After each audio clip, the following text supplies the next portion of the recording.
special meeting of the Fairfax Town Council on March 17th, 2021.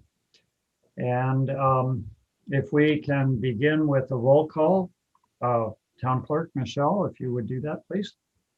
I'd be happy to, Mr. Mayor. Council Member Goddard. I'm here. Council Member Kohler. Here. Council Member Cutrano. Here. Vice Mayor Hellman. Here. And Mayor Ackerman. Here. Thank you.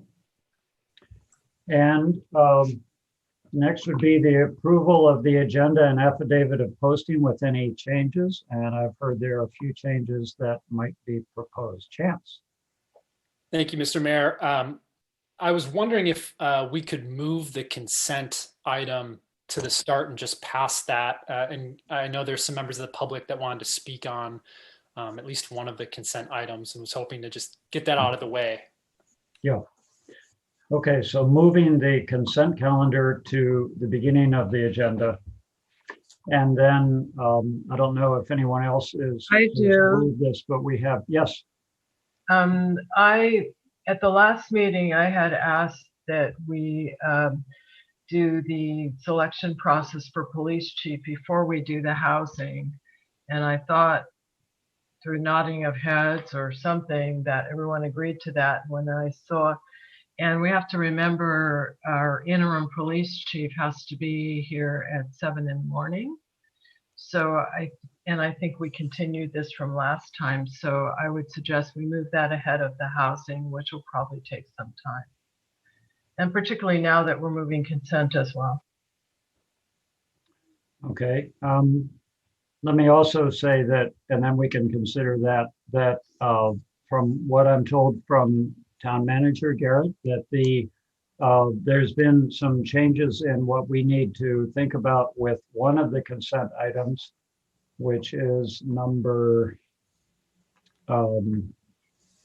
which one is it? It is number 5.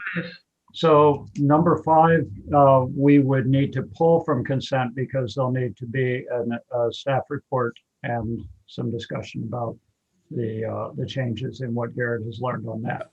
So I would propose that we move the consent calendar to the beginning, but only items 4 and 6, and then number 5 we put after the regular agenda. So after item 3. But then, bless you. Thank you. Mr. Mayor, just yes. what you could do is you could move the consent, and then at the time of consent, then you could make motions to pull items to move it wherever people can comment if they like to comment on item. I think it's item 6. You don't need to pull that from consent. You could allow them to comment on consent under public, but just kind of one thing at a time. You take consent, then you decide what you want to pull. Okay, so rather than during this part of the discussion, pulling items from consent. Okay, fine. So to what Barbara was saying, are there any comments on that from council as to whether to reorder that? I support Barbara's, if that was, I don't think she made a motion, but is the interim chief here right now with us? He's just watching. He's actually. Okay. Yeah. I support Barbara's. I think that's the right course. Okay, so do we have a motion then to do 2 changes then, moving the consent to the beginning and putting item 2 before item 1? I'll make that motion. I'll second that. Michelle, could you do a vote on that? Yes, that was a motion. Kohler, second Hellman. Yes. All those in favor? I will do a roll call. Sorry. Never mind. That was new. I know. I was madly writing down the motion first. You caught me by surprise. So Council Member Goddard. Yes. Council Member Cutrano. Yes. Council Member Kohler. Yes. Vice Mayor Hellman. Yes. And Mayor Ackerman. Yes. Motion passes. Thank you. Okay. Who would like to read the land acknowledgement? this meeting.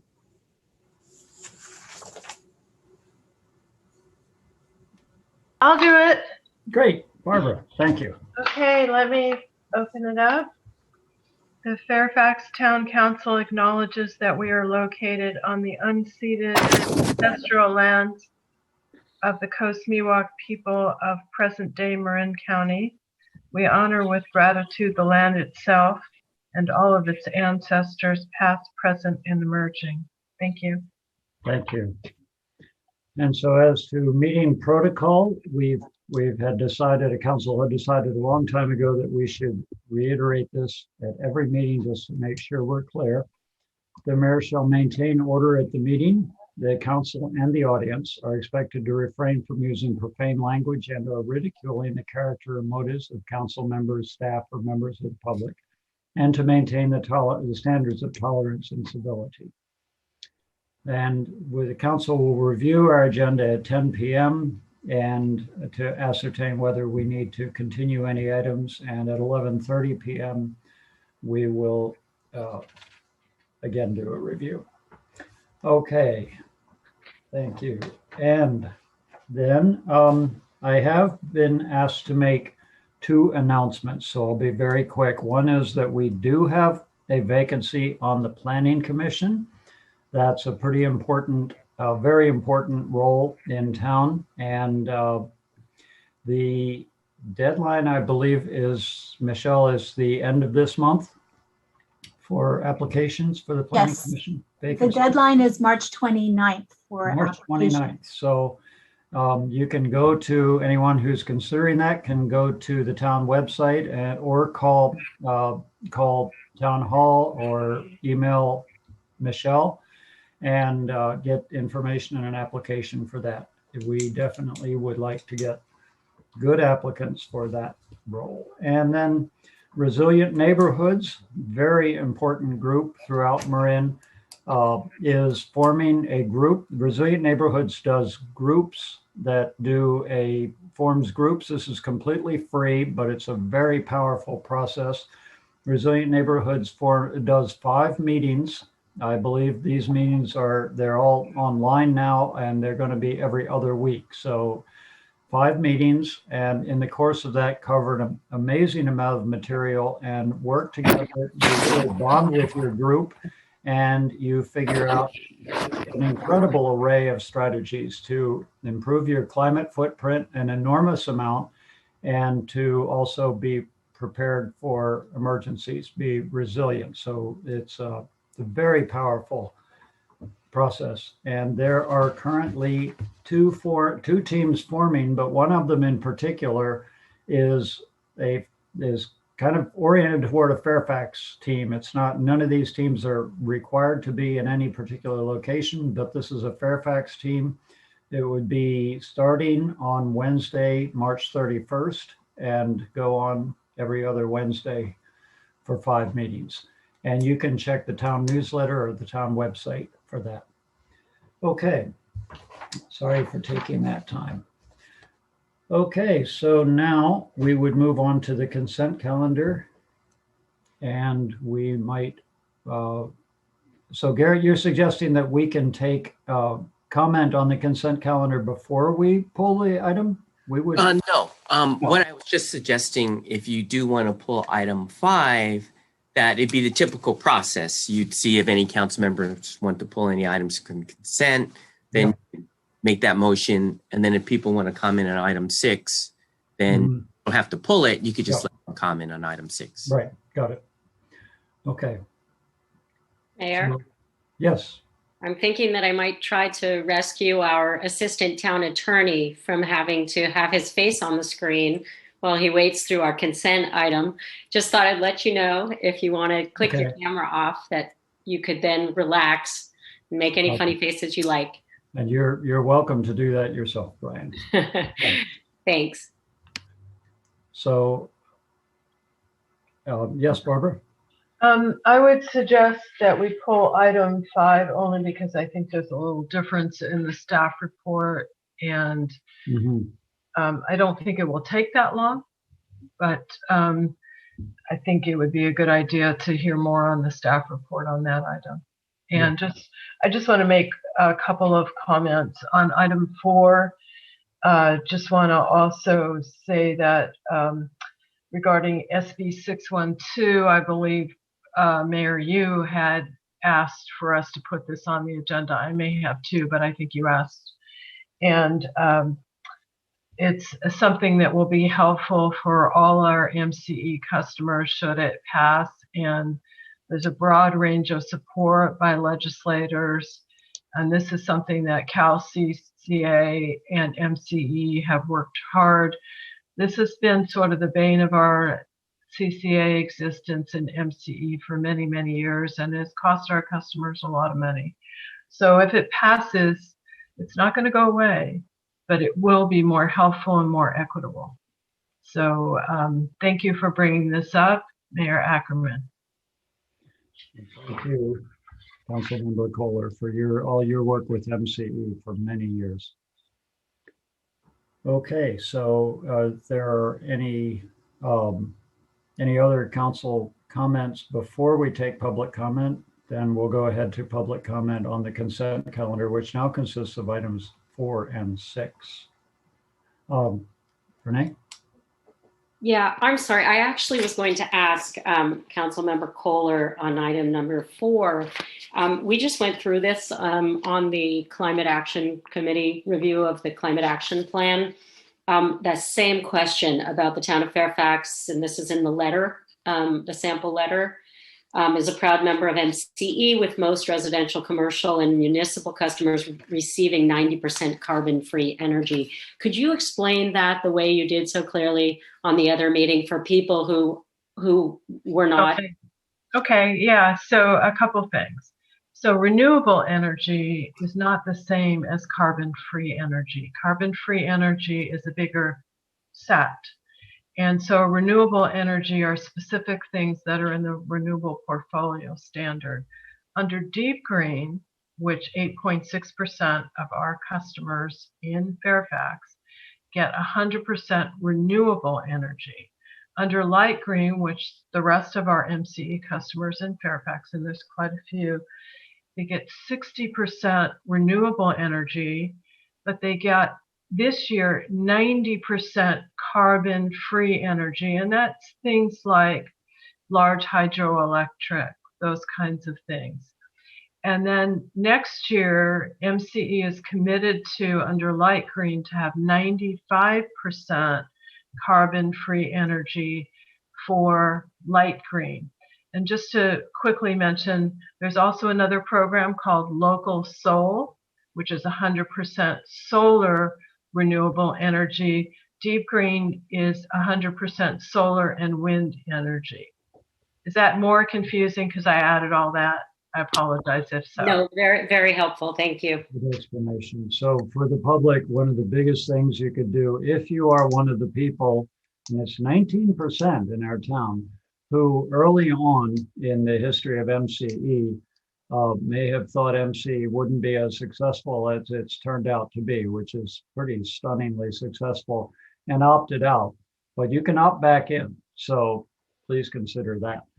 Okay, so I think we need to have actually a motion and do a vote in order to pull item 5 from the consent calendar. So I think I passed over that process.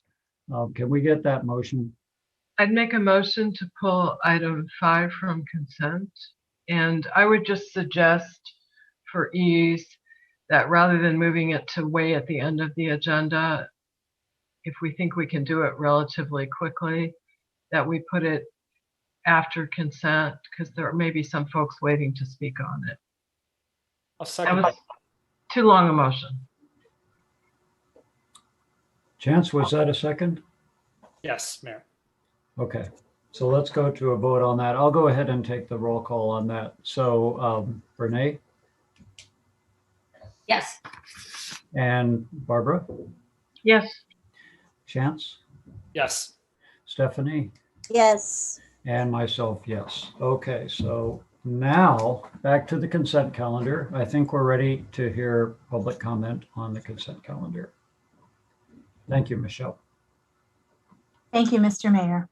Okay, if anyone has any comment on consent calendar items only, raise your hand. And I see a few hands, starting with Libby Rafe, followed by Suzanne Ford, followed by Fel Agrelius. So Libby, you are unmuted. Hi there, can you hear me? Yes. Thank you. Thank you for moving the consent calendar up so we could hop on in the beginning of this. That was really kind. My name's Libby. I'm a Fairfax resident and I am non-binary. The transgender people in my life are some of the most resilient, beautiful, and powerful people I know, but face immense difficulties in being treated with respect on a day-to-day basis. Trans Day of Visibility is a great opportunity for Fairfax to celebrate and recognize the value trans people bring to our community. Your yes vote on this resolution, I should have mentioned, I think it's agenda item 6, is an important step to creating a more trans-friendly community in Fairfax. Thank you so much and have a great night. Thank you, Libby. The next speaker is Suzanne Ford, followed by Fel Agrelius. And Suzanne, you're unmuted. Hi, Mayor, council members. My name is Suzanne Ford. My pronouns are she, her, hers. I am the president of the board of directors at the Spar Center, and I am a trans woman and a Marin County resident. And I urge you to vote yes and pass this resolution. Last year, when we had the incident in Fairfax, I was interviewed by one of the local stations in San Francisco about the incident. And this will go a long way in us being visible as a community and not being isolated. So I appreciate that you've put this on the agenda so quickly, and I urge you to vote yes. Thank you. Thank you. The next speaker is Fel Agrelius, followed by Veronica Garrett. Fel, you're unmuted. Hey, everybody. My name is Fel Agrelius, and my pronouns are she and they. I'm a Fairfax resident, director of LGBTQ youth programs at the Spar Center, and a member of the Marin County Board of Education. I'm so grateful that y'all are considering the TDOV resolution.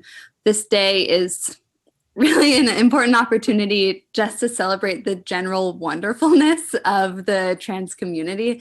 But I also think it's important to recognize the context of doing such a thing in Fairfax. I was really shaken by the transphobic harassment that happened in our town in the park last year. And yet the demonstration that happened in response to it, which was both attended by and organized by LGBTQ youth, I think was a really vibrant and powerful gathering that shows that, you know, Fairfax is a place of pride and welcoming for our community. So I think that recognizing TDOV is a great way for the town council to just affirm this and affirm Fairfax commitment to creating a safe and welcoming town for trans people. And I look forward to collaborating with y'all in the future. Thank you. And the next speaker is Veronica Garrett. And Veronica, you're unmuted now. Thank you, Michelle. Grateful to have all of the three folks who spoke before me, and just want to reiterate how in support I am of this resolution. Thank you for bringing it to the table, Councilmember Cutrano. And I am excited also about what we might be able to do in addition to the resolution as a town, what we might do on that day on March 31st to really walk the walk of the resolution in terms of including something in the town newsletter about transgendered folks, allowing maybe something to be more educational, coming perhaps from the Education and Outreach Committee of the ResJ, that might be able to help supplement the day itself. So full yes, really grateful that it's on there, and thanks for being here tonight. Thank you. And the next speaker is Jody Timms. Jody, you're unmuted. Hello, Jody. Hi, I too want to just thank you so much for placing this on the agenda, the Trans Day. I was so delighted to see it there. And I, as you may know, besides the Commission on Aging, I serve Senior Advisory Council for the SPAR Center. And I just was delighted to see our town do this. And I know it's moving across Marin. It's just so valuable and so needed. So thank you very, very much. Just wanted to say that once again. Thank you. Thank you, Judy. I do not see any more speakers, Mr. Mayor, if you want to close the public comment. Okay, we'll close the public comment on the consent calendar. And if there's no further discussion, we could have a motion on the consent calendar. Chance, you should make that. Yes. Okay. Sorry. I'm looking at you, but you can't tell Right. that's what I'm looking at.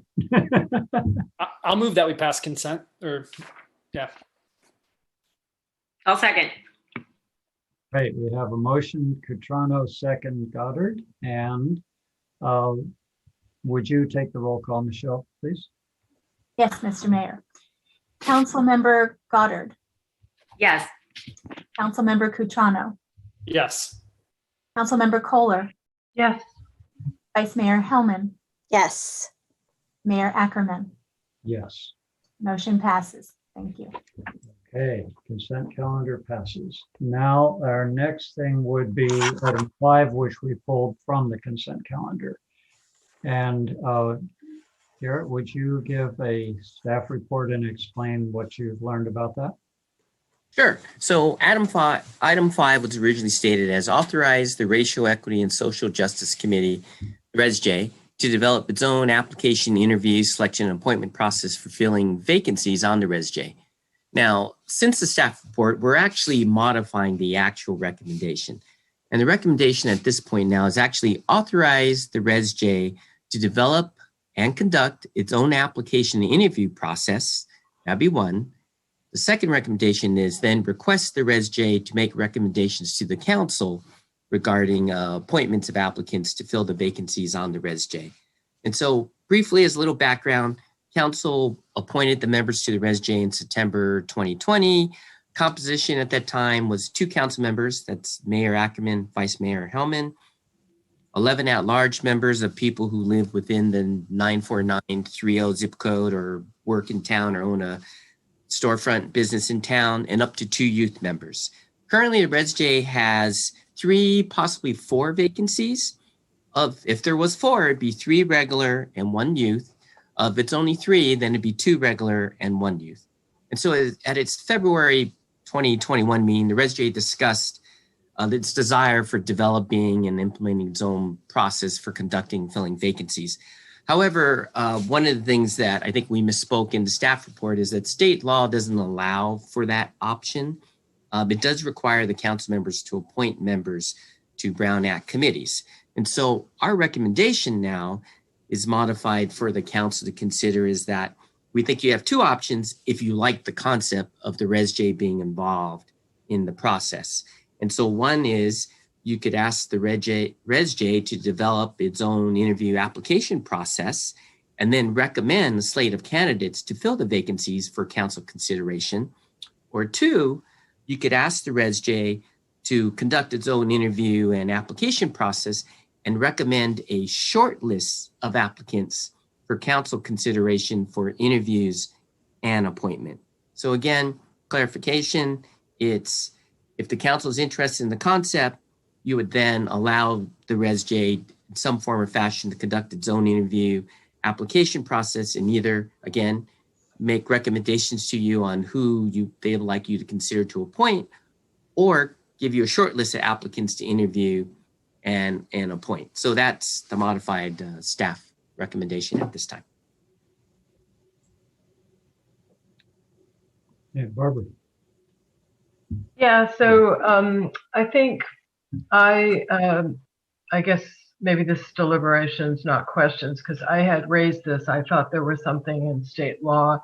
And one of the things I was thinking is the option 2, which is the short list. So you could clearly have the ResJ make, if they want to develop a new application form, and then give us a short list of 2 or 3 or whatever, however many they feel is appropriate.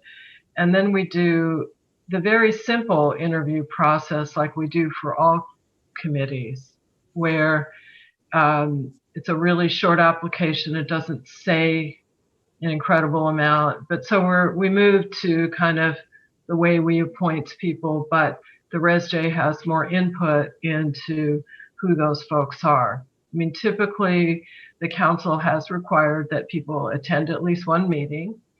And then usually what happens is members of those committees come and support people that are being interviewed. So it seems to me it makes a lot of sense now that to have the ResJ set up their own application if they feel that's appropriate. But then when it comes to the council, they give us a short list and we use our very simple application form, not the form that we used for the original ResJ appointments. Thank you. I think I got that. Any other questions that might clarify it before we go to public comment? Bruce, didn't we also have a question about the voting rights of youth members? Did that get addressed? We had that question, yeah, but that's more of a question. Garrett, if you want to speak to that. Yeah, so youth members can't vote. So that's anyone under 18.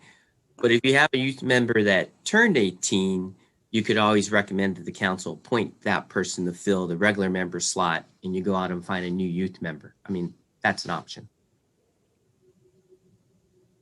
Yeah, just to clarify, so if that youth member turns 18 while they're serving as a youth member, they still can't vote because they've been designated a youth member? That would be correct. I don't know if you recall when we went through this in the beginning. I do. I just wanted to clarify. Those were things that we had touched on. But yes, to be clear, if you're a youth member, you're a non-voting member. Even if you turn 18, then it's just a matter of, do you recommend that person fill a vacancy on the regular committee? Yeah. Okay. And is that town policy or is that something broader? Janet can my understanding that's legal requirement. You couldn't vote if you're a youth, but Janet can provide more clarity on that. Janet, would you like I can, yes. The requirement, we did this research quite some time ago and I haven't looked at it recently, but as I recall, the requirement was that members of a commission or committee, a town commission or committee, needed to be to vote, to send a recommendation to the council or to vote on any type of item that came before them, that's coming before the council. They needed to be of legal voting age. You can have youth members. They are non-voting if they're under 18, but you need to have people who are of legal voting age if you're sending something to the council on a recommendation from one of the advisory commissions or committees. Okay, so you're saying that's like state code. But that doesn't really answer my question, which I think that was an interpretation. I don't think it's an actual code that I can point to. I think it was some research we did and resulting interpretation of it was that they needed to be of legal voting age. But my question was, if they have been appointed as a youth member, but they turn 18, so they are legal voting. So you would be changing the number of voting members on that commission. Okay. See what So I mean? they could slip into a vacancy if you wish to put them there. If you wish to recommend the council appoint them to a vacant position, right? That's a voting position. Yes. Right. Right. Or your other option is the council, you would expand the number of voting members. Of course, that changes your quorum and everything. Yeah. So one possibility could be that the ResJ it should be a very simple action on the ResJ to recommend to the council that the one youth member who has just turned 18 be adopted into one of the current vacant slots. And that recommendation could go to council. I'm sure it would pass pretty quickly, and that would be that. So that seems to Yeah. me to be, that's just what we need to do, but we can do that. It's just a matter of it going through that process. And just to remind folks, when we started this, I had asked Janet to research this a few years ago when we were putting youth members on the Fairfax Open Space Committee. And I was disappointed, but so that's where the research came in. And so there we go.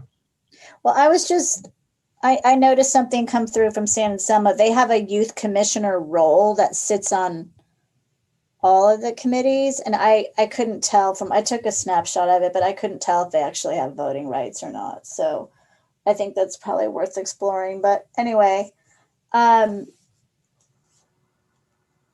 I think. Okay.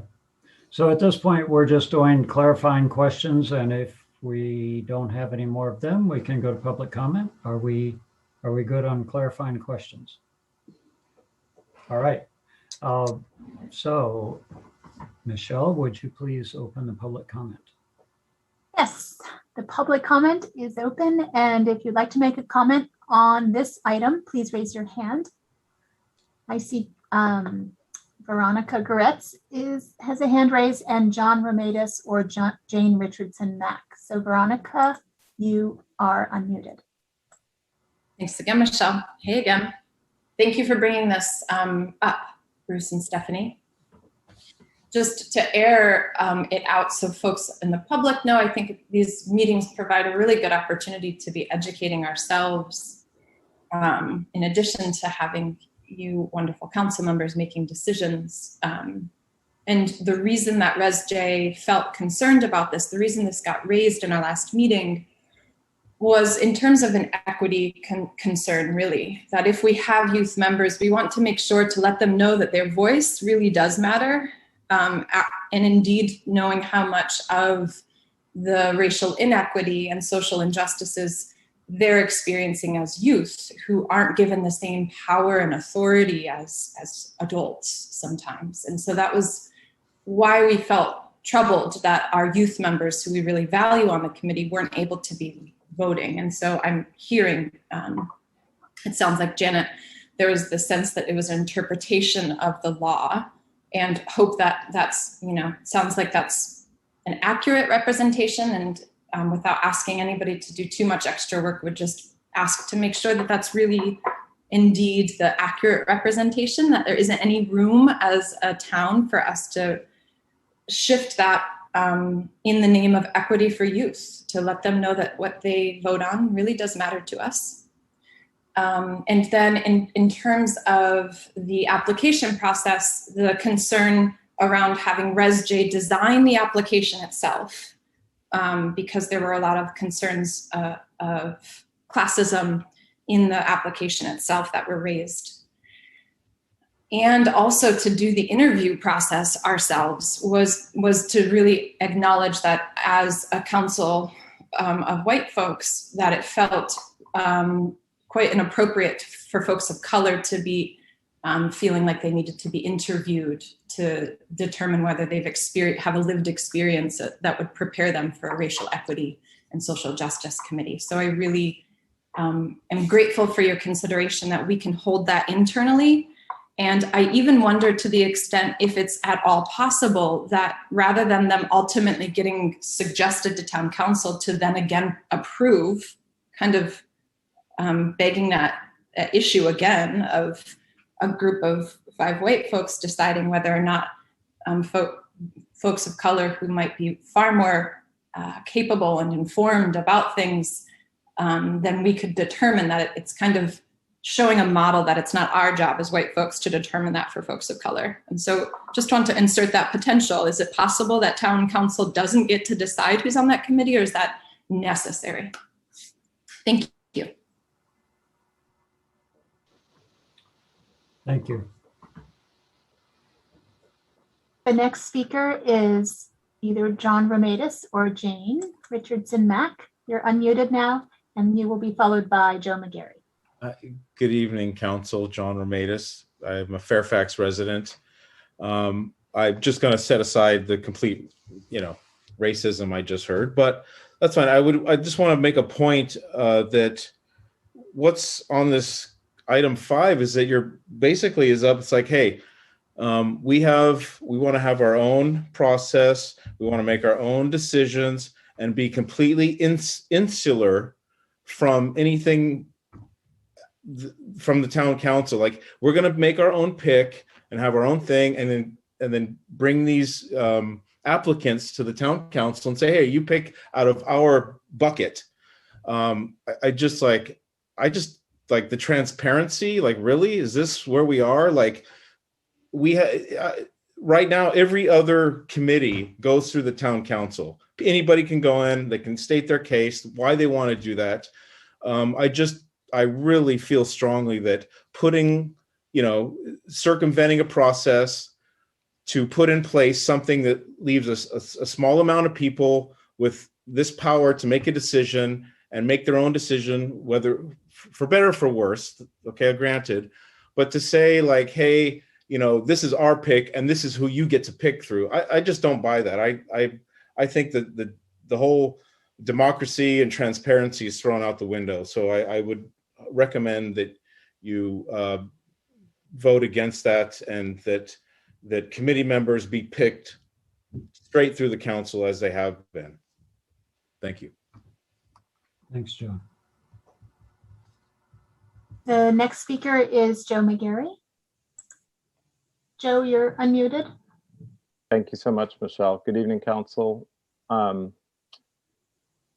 Yeah, I just want to kind of hold up what Veronica said and hope that we just continue to explore the possibilities around the youth equity issue on the committee, and just maybe not leave it where it is, but continue to work towards that.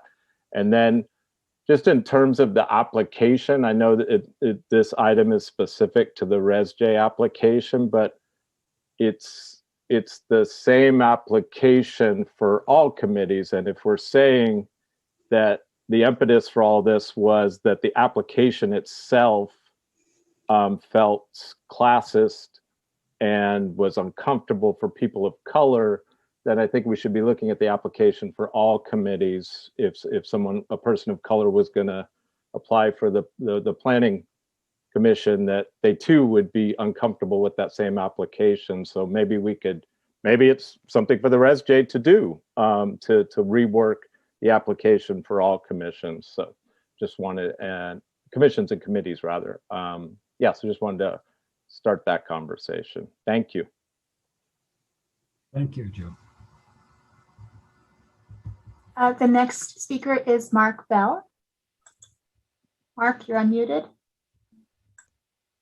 I wasn't going to say anything, but the lady who spoke just before, I mean, if there's such a problem with racism in our town, I mean, I guess this is the place where the Democrats switched Trump voting from 90+%, and somehow Biden got 90+% in our town. You want to, if you think that the town council, because I don't know everyone's genetic history, but you think that they're all white supremacists and they can't make a balanced decision, then they should all resign. So that's what you should be looking for. Otherwise, you're saying you want money from the town. What was it, $100,000? What is it going to be in the next year and the year after that? Which is paid for with property taxes.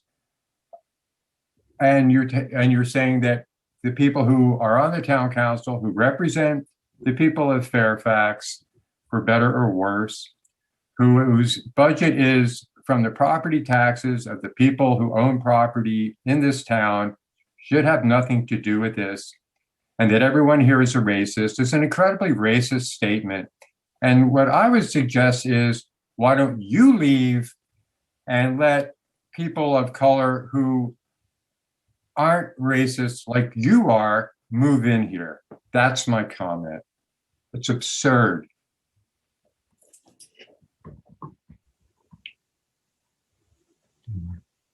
Thank you.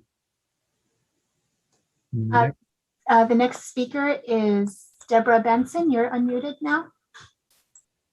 Hello, Deborah Benson, Cascade Drive, Fairfax, resident of Fairfax.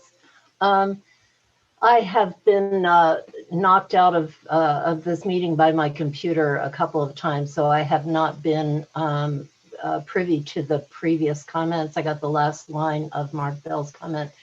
But I'm disturbed by this attempt to override our system here. Every committee that is appointed by the elected officials of the town, elected by the residents of the town,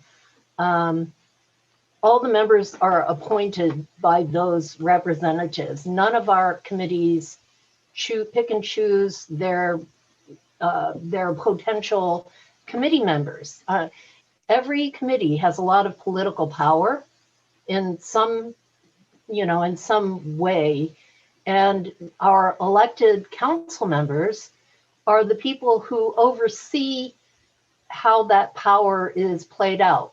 So unless every committee is able to influence the internal workings of a committee and potential power of that committee in deciding what's going on in our government, because these are all government committees, I think that it's a really dangerous precedent to set to allow this committee to choose their own members.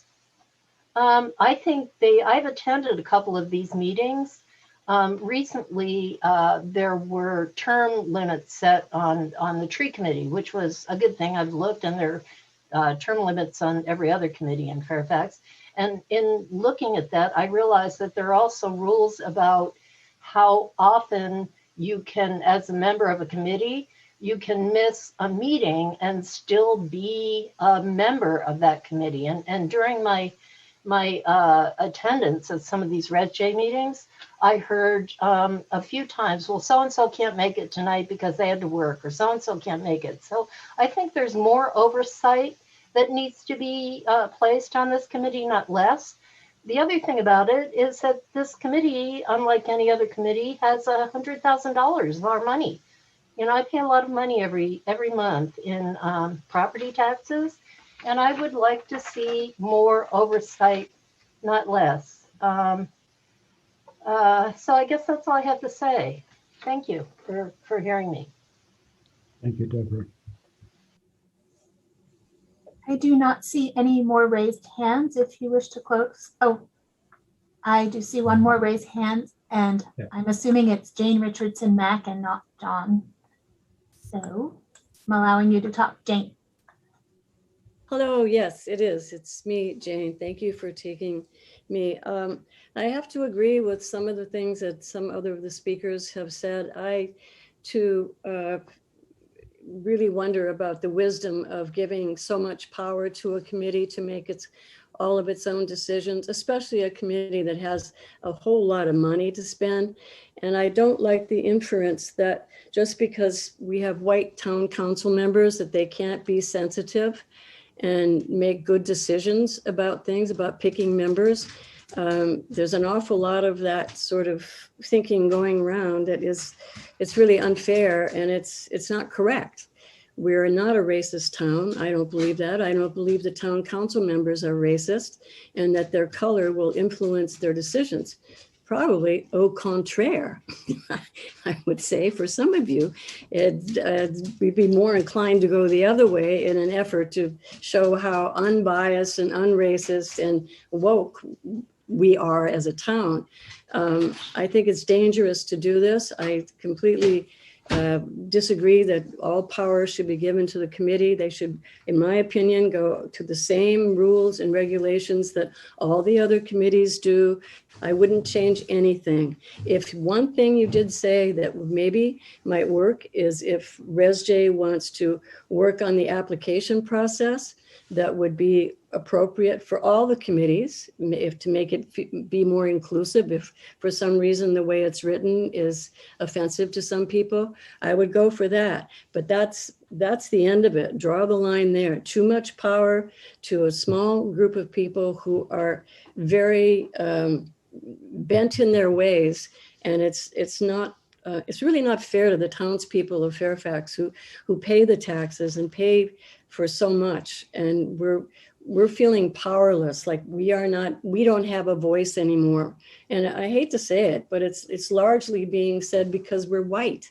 We can't make good decisions. We're racist. We have systemic racism in our systems, and I don't agree at all. I never have felt like that, and I never will. And I don't think our town is like that.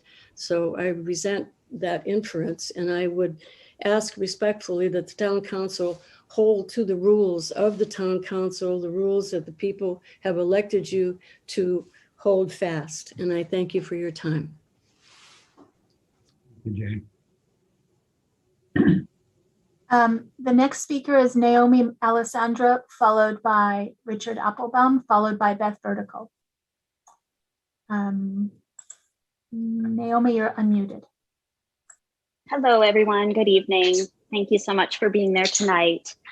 I wanted to speak up specifically about this mischaracterization of Veronica, who spoke earlier.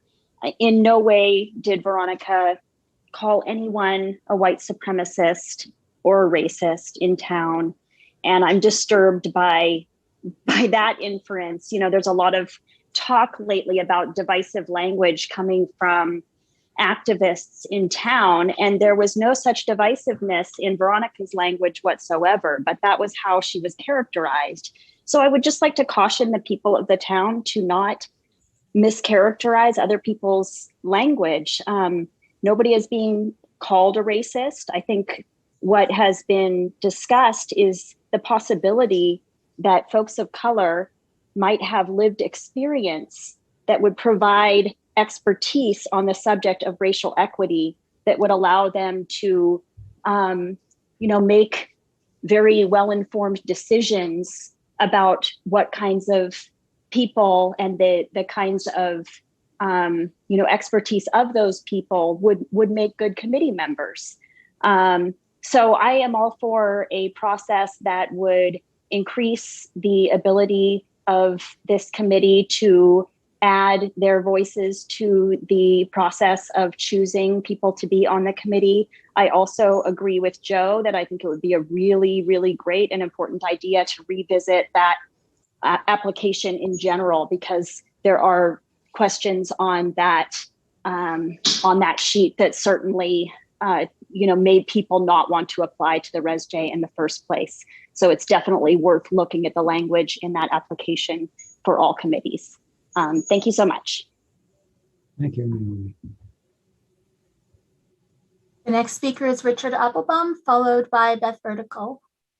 Richard, you're unmuted now. Thank you, Council. I won't probably be quite as articulate as Naomi just was, but I became compelled to speak up because what's concerning me and some of the comments that I'm hearing is, speaking of divisiveness, I just feel that there's a sector of the community that's just been opposed to ResJ coming into existence at all. And they're looking for every opportunity to call in and find ways to have a problem. And so it's one thing to talk about consistency of process, and that's fine. I think the spirit of what I'm getting from the fact that there was even some talk about how to think about application process or whatever is because the ResJ folks are the first people in our town to try to create some sensitivity around this topic. And so whatever needs to happen in terms of consistency, and as Joe said, Naomi highlighted again that maybe they look at all the forms, that's fine, but I don't think it's inappropriate for this new emerging committee to at least offer some ideas about what would make appropriate candidates for the committee. That doesn't mean they necessarily get to decide who it is or usurp the council's authority, but I think there could at least be some sensitivity to that. And I'm just saddened really that I just feel there's a lot of disconnect right now, a lot of misunderstandings, and frankly, a lot of ignorance that's happening around town right now. And it's just unfortunate because I think that there's a lot of potential, and I'm really excited to see the Res J really start to get some traction, some momentum, get their mission statement and their vision going so they can stop being on the defensive. Thank you. Thank you, Richard.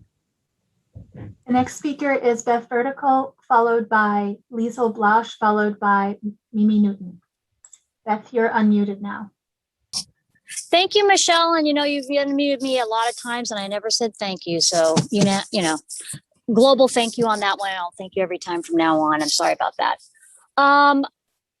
So, it's something that a lot of people in town have been having a hard time with is the issue of their color of skin provides privilege that they can't see. I've been on social media quite a bit with regard to the renaming of Sir Francis Drake, that being approved. And it's just that people don't quite get, and I'm white, but I grew up in pretty rough neighborhoods where I was like, one of the few white kids, if not the only one. And I've seen a lot of people work really hard for their living that other people characterize. I just see a lot of generalizations about people of color, and people who are white don't quite understand how indoctrinated they are for thinking certain ways. And I'm hearing it now in this conversation. There was a woman who spoke up about what she wanted for the Res J. Whether you agree or not, as far as a point of process, what she's saying is people of color know what's best for people of color. And people who've been white have been telling people of color what they should and should not be doing with an assertive hand that's pretty dominating and oppressive. And so when you find that people of color are chafing at that, that's not when you say, get back in line. That's when you say, how may I help you? Because people have been under the thumb of white people for a long time, if not with genocide with our native peoples, other stuff with Jim Crow. I mean, you can just go down the line, go through history. It's not been pretty. So just have some compassion. People are going to be charged about issues, and you're privileged. You walk into a restaurant, the maitre d' is going to treat you a little bit differently than maybe a person of color. There's so many ways that we're treated differently just because we have less melanin in our skin. And that's a real issue in our culture. So just have some compassion. I leave it to the town council to do what's best. They always do. I think they do their best to do what's best, and I'm so grateful for them. But I just encourage all my fellow white people to just, chill and listen and be compassionate. All right. Thank you. Thank you, Beth. The next speaker is Liesl Blasch, followed by Mimi Newton, followed by Chris. Liesl, you're unmuted now. Great, thank you. I'm Liesl Blasch. I'm on the Res J, and I'm going to say that I am both white and a homeowner. And I first off feel that the money that we put into the Res J is a good investment, and it will really carry us through in the future into making us a better and more socially just town.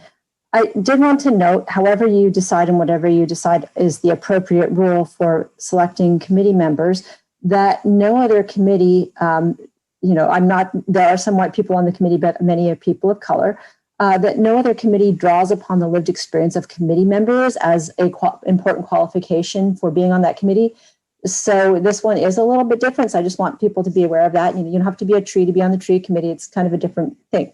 I'm listening to the comments of some folks that I know around town and and I just want to say that the comments are making me feel like the Res J is all the more necessary because I feel like we all have a lot to learn about privilege, both white privilege and class privilege. And that doesn't mean anyone's a bad person. I have those issues sometimes too. It just means that we have some things to learn. And one of the things that's been wonderful for me about being on the Res J is I really feel that I'm hearing voices that are not the voices that come to every single town council meeting and say something every time during open time. They're a really different set of voices that maybe have felt like they were not being allowed to speak before. So I want us to honor that and really think about that. Whatever decisions we make, that's a really beautiful and amazing thing that's happened. I have to say thank you. Thank you, Lisa. The next speaker is Mimi Newton, followed by Chris. Mimi, you're unmuted. Hey, can you guys hear me? Yeah. Okay, great. Thank you all for being here. I just wanted to correct a statement by someone in the public earlier tonight.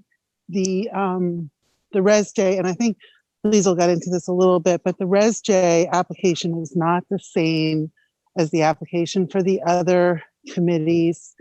And so I'm not sure that the issues that the Res J committee was identifying with respect to their application extends to the town-wide committee applications.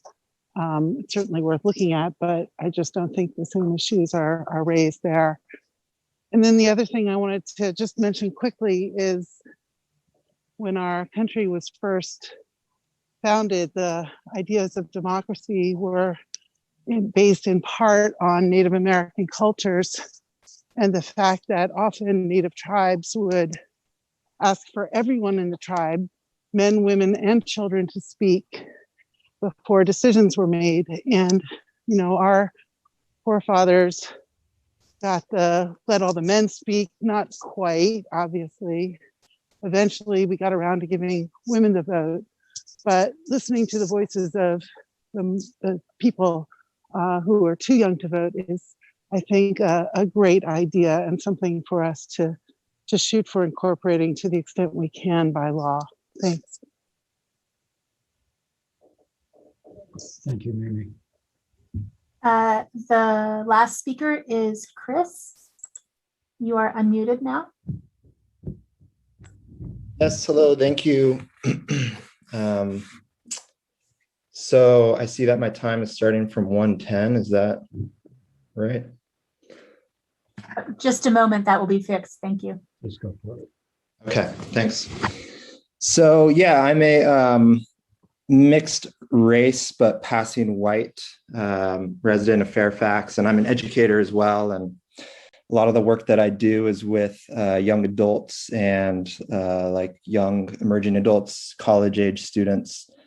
And as someone who develops curriculum for these adults around social emotional learning, purpose learning, diversity and inclusion, one of the big things that I've had to learn is that as someone who was raised in our country and society as seen as white, that there's a lot of privilege in that and a lot of bias in that and a lot of blind spots in that. So as I develop this curriculum for my students, one of the big things that I've had to recognize is that I do have inherent blind spots and bias in that, and that it's really important for me to actually check that curriculum with other people to make sure that that curriculum is going to be as accessible and inclusive to the most diverse demographics that I work with. And so just relating that to the kind of issue at hand here, it only makes sense to me that the committee that's been tasked with being aware of how inclusive Fairfax is as a community takes more ownership over the application process for the committee members themselves. Yeah, it only makes sense to me that the people that are on that committee for racial equity and social justice really have the potential to take more ownership over the whole process, looking at the structures of how that committee is formed, and then from there on out. That's all. Thanks. Thank you, Chris. There is another hand raised now.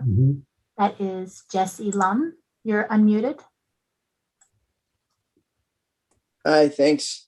I just wanted to echo what Chris and a lot of other folks have been saying. For me, I was really, really proud when Res J began last year. It was a really big deal. And I just want to reiterate that I think it's a great idea that they would be the ones to help develop its own application, interview, selection, and appointment process for filling vacancies. It just makes complete sense to me. And I want to thank everybody on that committee for all the work that they've already done.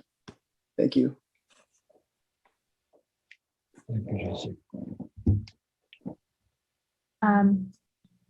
The next speaker is Hunter Franks. You are unmuted now.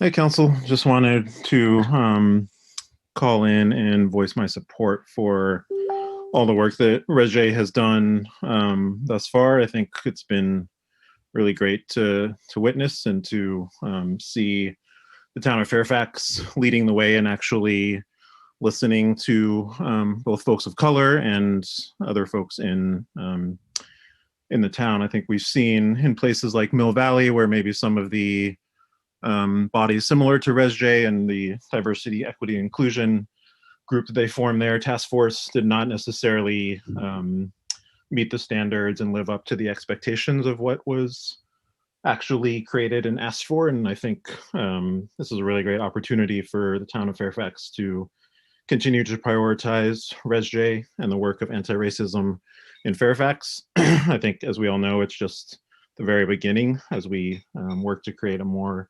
inclusive and caring and just town. So thank you. Thank you. I do not see any more raised hands at this time. If you wish to close the public comment. Okay.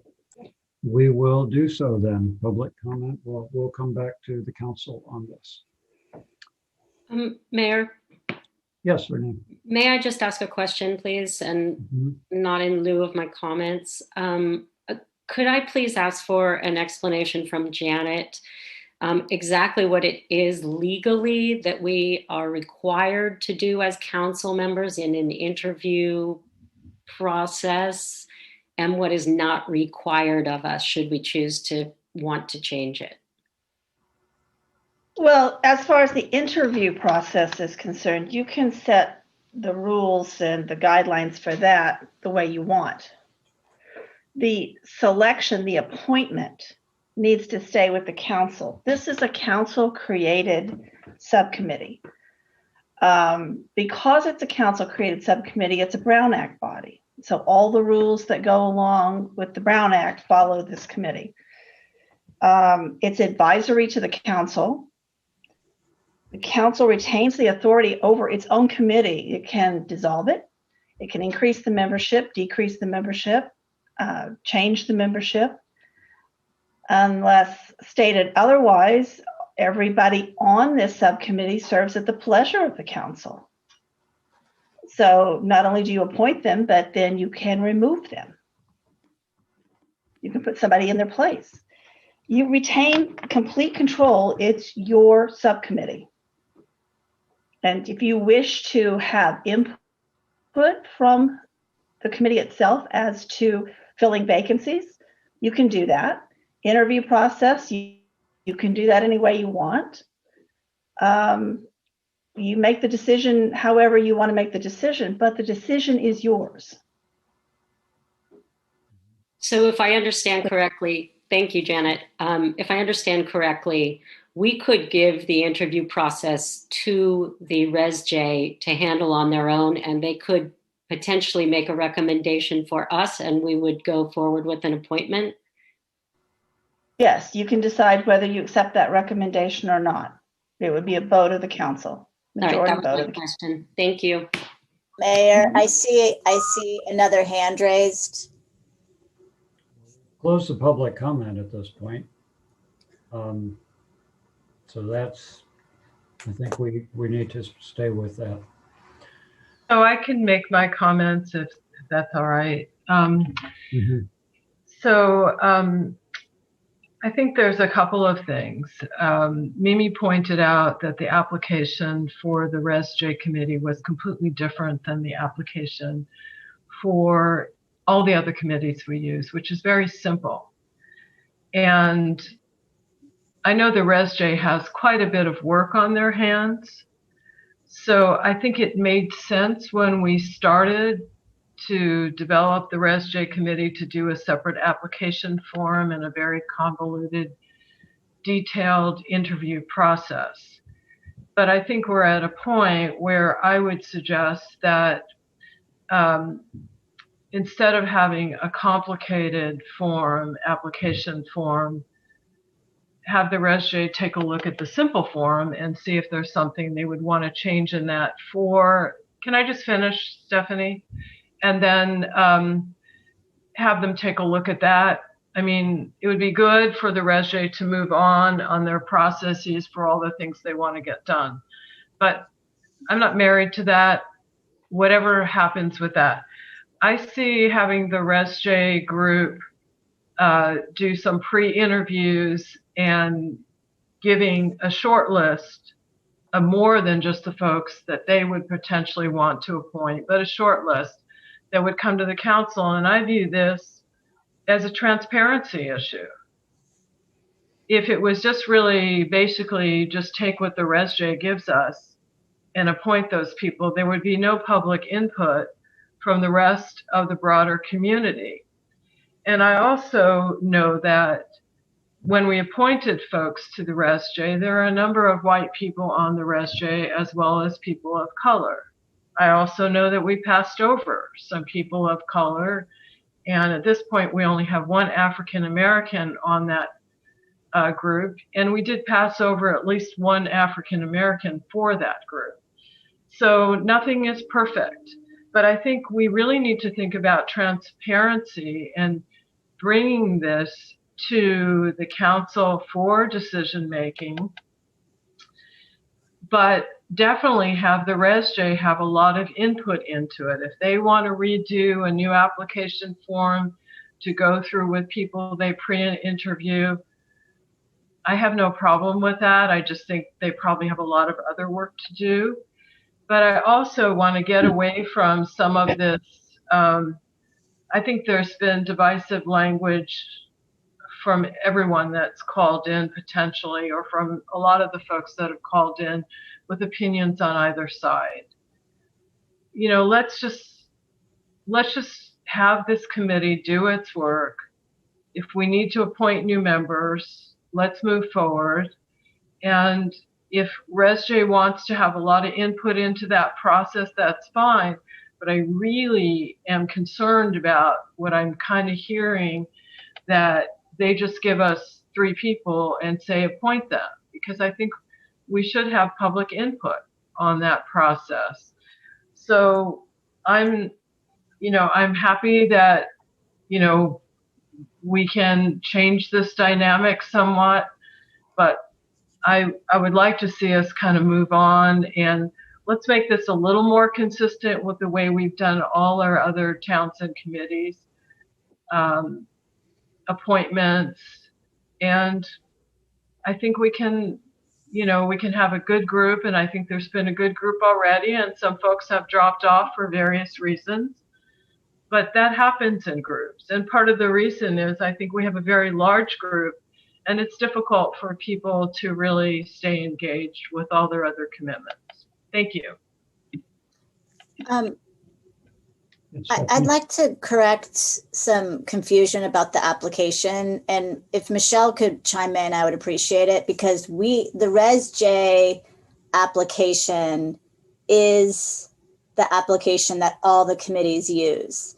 We also developed 4, if I'm not mistaken, interview questions. So it is, I just want to state for the record, the ResJ application is using the same application as all the other committees. And what we felt was classist and inappropriate, frankly, were the questions such as, what clubs do you belong to? Or, things like, what college did you attend? That made people feel like, it was frankly classist, like I said. And so, Barbara, I'm sorry, but you're misinformed on that. And so is Mimi. Excuse me, this is the town clerk, if you want me to respond to. Yeah, I would. There's been an application for all boards and committees that was used for years, since before I came here. And last summer, in discussing the ResJ, the town council voted to use that application as the basis for the application for the Res-J with some changes. Okay, what were those? The changes were specific to the makeup of the group because you wanted to have a certain composition and representation on the group. I don't have it. What does that mean? Can I chime in on that because I have it right in front of me? You have in front. Thank you, Chance. That would be great. Yeah. So Vice Mayor Hellman and the town clerk are both correct that we did use almost an exact version of the town-wide application process. The two distinct changes that we made to that application were to, at the start of that, add, you could check a box if you apply, if you're a resident, you work in town, or you own a business in town. That was a way that we tried to, or the council at the time tried to build equity into it. And then the second one was at the bottom of the application, which was to check categories of membership you would like to be considered for, whether that be youth, senior, which was 65 plus, Black, Indigenous, or other person of color, BIPOC, at large, no preference, or prefer not to state.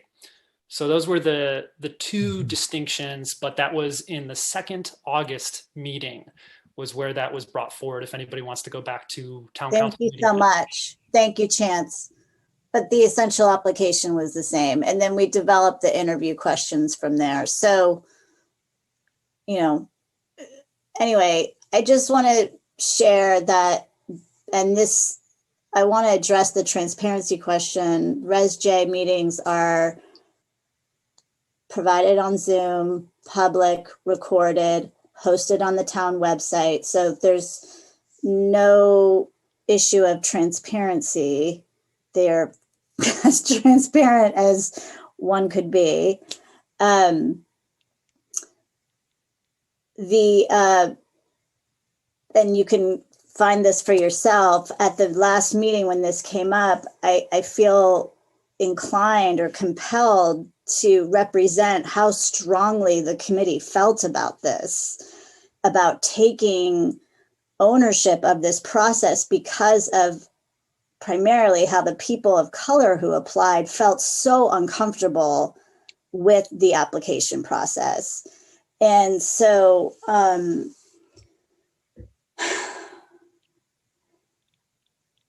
I hear you, Barbara.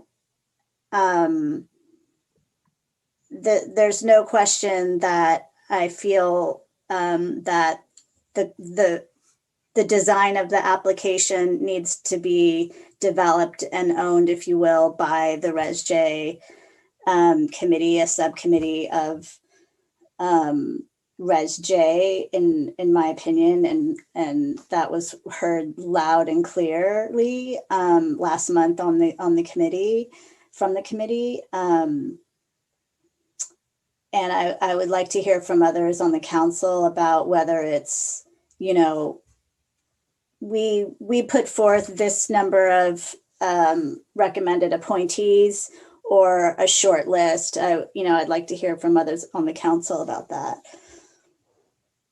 Well, I don't know whether I should wait to speak, but I am the other council member on the Res-J. I do have some thoughts on this. If it's okay.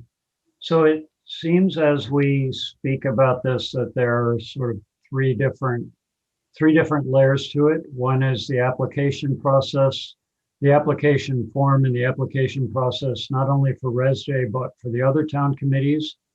I think we don't need to even take action on this. It is clear that Res-J as an advisory committee to the council is free to take those up and actually make recommendations to the council with regard to the application form or the application process for other committees in town. So if Res-J would like to address those in the course of thinking about its own process, I believe it's welcome to do so. Then council can decide what action to take on that. But the application process and the interview questions and process, whatever the process is, presumably interview questions could be included in that. But that whole process for an applicant for the Res-J is the second layer. And then the third layer would be the actual choosing of members for the ResJ among the applicants. And what it seems to me would be a way to think about it would be, as I say, the application process for all the committees is something that the ResJ can give input on and council can take a look at and at any time. But the application process and from the form through the interview questions and so forth, for ResJ members, it would seem to me could be controlled by the ResJ. The ResJ can develop its own process and do its own process for that. And that is a public process. So among other people, council members can look at that. So then I would suggest that rather than trying to figure out what a short list would mean, which we would have to define that, to just say simply that the ResJ would, among the applicants and the people who interviewed, the ResJ could recommend to the council the applicants that they favored, and council is free to listen to the interviews because they are recorded. So council is welcome to do that. And I would say there's no reason why council should be prohibited from any further interviews if council wanted to, but that wouldn't necessarily be something that we would do by default, but only if we really needed to. But that council would basically be able to choose to take the recommendations or not of the ResJ with full ability to see the interviews and see the application forms. Everything would be transparent.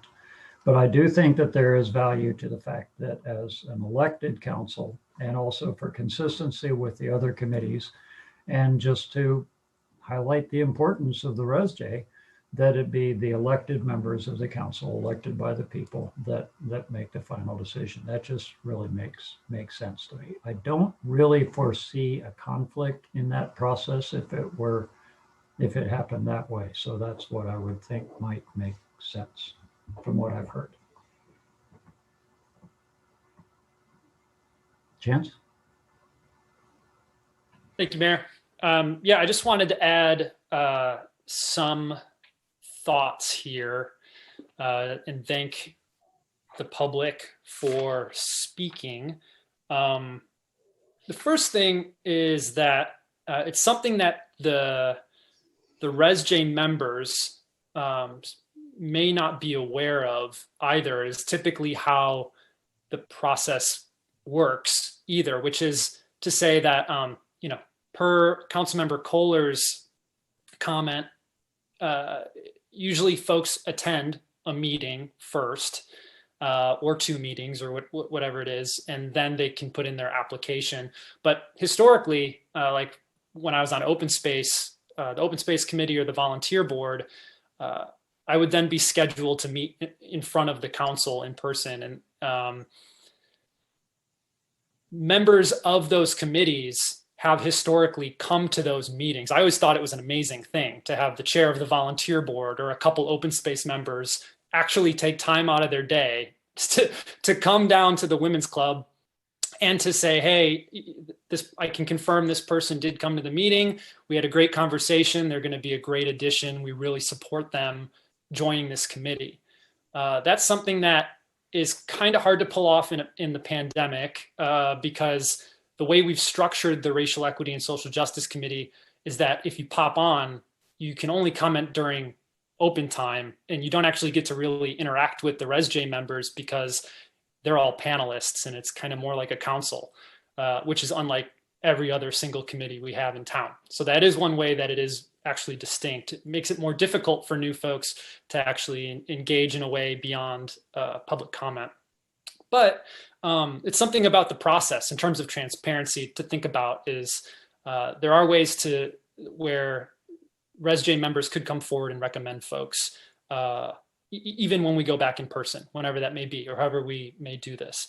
The other thing about transparency, I think, and oversight to Vice Mayor Hellman's point, and to some of the concerns that were raised by members of the public, this is the only committee that is recorded. This is the only committee that has their discussions posted on YouTube and posted on the town website. And frankly, it's really courageous of them to have some of these discussions that are recorded, because their conversations are much more difficult. And it's actually remarkable, especially some of my colleagues on the council can attest to that, how incredible it is that those conversations happen, even though it's recorded. I mean, on the volunteer board, I could say the most controversial conversation that I ever had was planning the town picnic, whether or not we were going to phase out soda or whether we were going to do vegan hot dogs or regular hot dogs. That was and I'm not trying to make light of this, but just to acknowledge, like, there's a lot of transparency for these committees, and especially for what they're doing. It's incredible that it's happening at all, I think. So I'm actually supportive of the idea, and I'll leave it up actually to my colleagues on the ResJ, because they're actually engaging with folks that the council has appointed to determine whether or not they want to do an interview process first, and then final approval comes to council. It sounds like that is legally what we have to do based on this being a Brown Act committee. So I think the point is sort of moot whether or not it comes to us finally or not. I think that seems to be settled by the town attorney. But the other thing, to Joe and Naomi's point, I am absolutely supportive of the idea that we review our application townwide for these committees and make sure that it's accessible. I think Vice Mayor Hellman did raise that a great point about, when you put education, when you put a political affiliate, or societies and clubs and affiliations. The other thing I think we put is employment. Some of those things, it'd be interesting to get the take of the ResJ on those is all. I think that's part of the reason why the ResJ was created, was to get some insight onto government processes and how we can make those more equitable to get a greater diversity of folks and greater inclusiveness on different town committees. So those are my immediate thoughts. And I did want to say, just for us and for the public, because I imagine some folks are going to still be on here, but at the start of the meeting, the mayor did discuss the meeting protocols. And in that, we say that everybody's agreeing or is expected to refrain from using profane language and or ridiculing the character or motives of council members, staff, or members of the public, and to maintain the standards of tolerance and civility. And I really hope that the folks that are on the call continue to honor that and just be mindful of that when you make your comments, because we're a community here. We're in this for the long haul together. So that's what I just wanted to say. Thanks.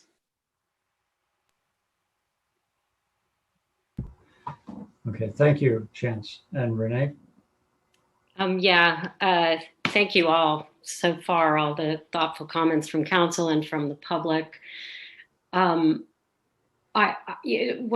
person said that it feels as though by bringing this discussion, we are talking about overriding systems. And what I want to say is that I really believe that what we're trying to do and what's being asked of us from the ResJ is that we make systems that work for everyone. And, we talk a lot about systems. We've talked about systems in terms of the name change of Sir Francis Drake Boulevard. And I'm very sad to see that we've reached an impasse with so much misunderstanding, and really on both sides, the level of misunderstanding is widening a gap that we really do have to fill.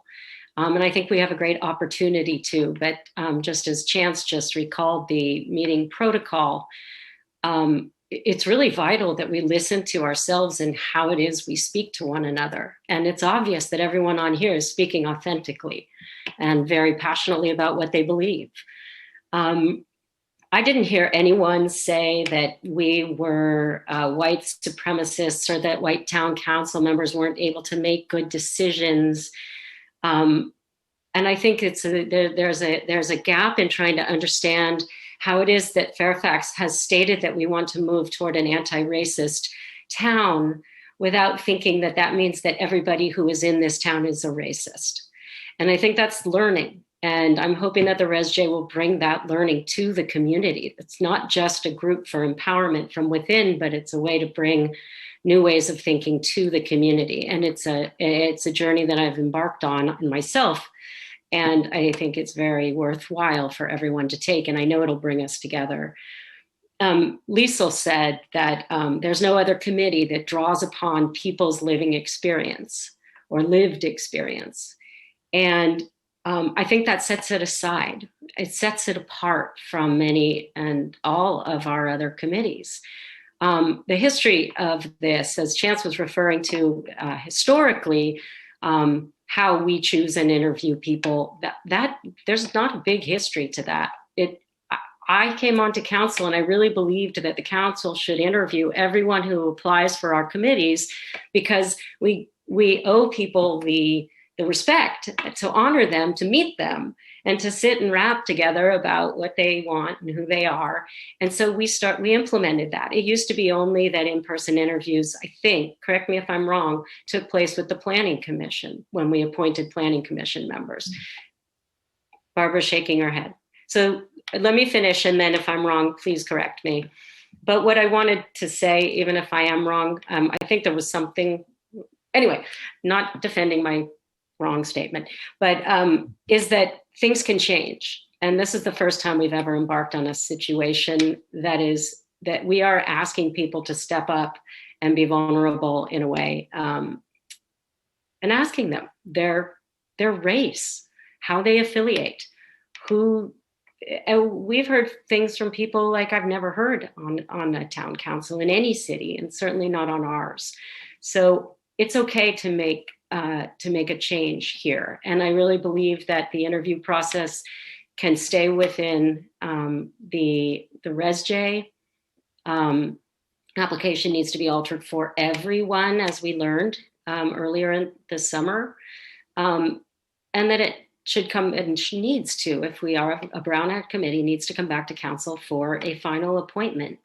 But that process can absolutely, especially if 2 council members. The only other committee with 2, well, we have the Climate Action Committee and the Fire Board have 2 council members on them. Otherwise, we don't. And as everyone has already said, transparency, access to the meeting, access to asking questions, to supporting people is still equally as available to the public. So anyway, I support that coming and resting with the ResJ and coming back to council, without feeling as though we are taking away or, limiting transparency. Barbara, tell me your memory. Not really a memory. I've been on a number of committees and the Planning Commission. The council has, in my memory, way back when I first got on a committee, always interviewed everyone. And I will also say that there's another commission which does put their stuff up on the website, and that's the Planning Commission for various reasons.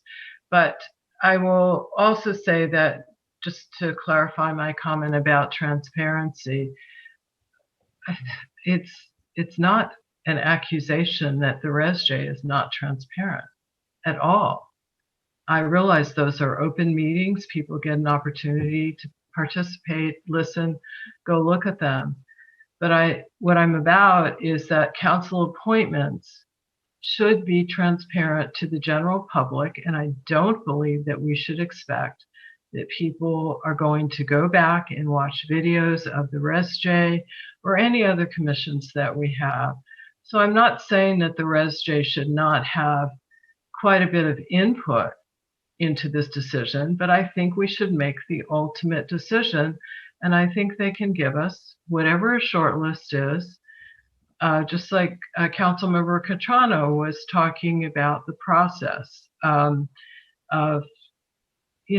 it's a little more formal than what's typically done with the other committees.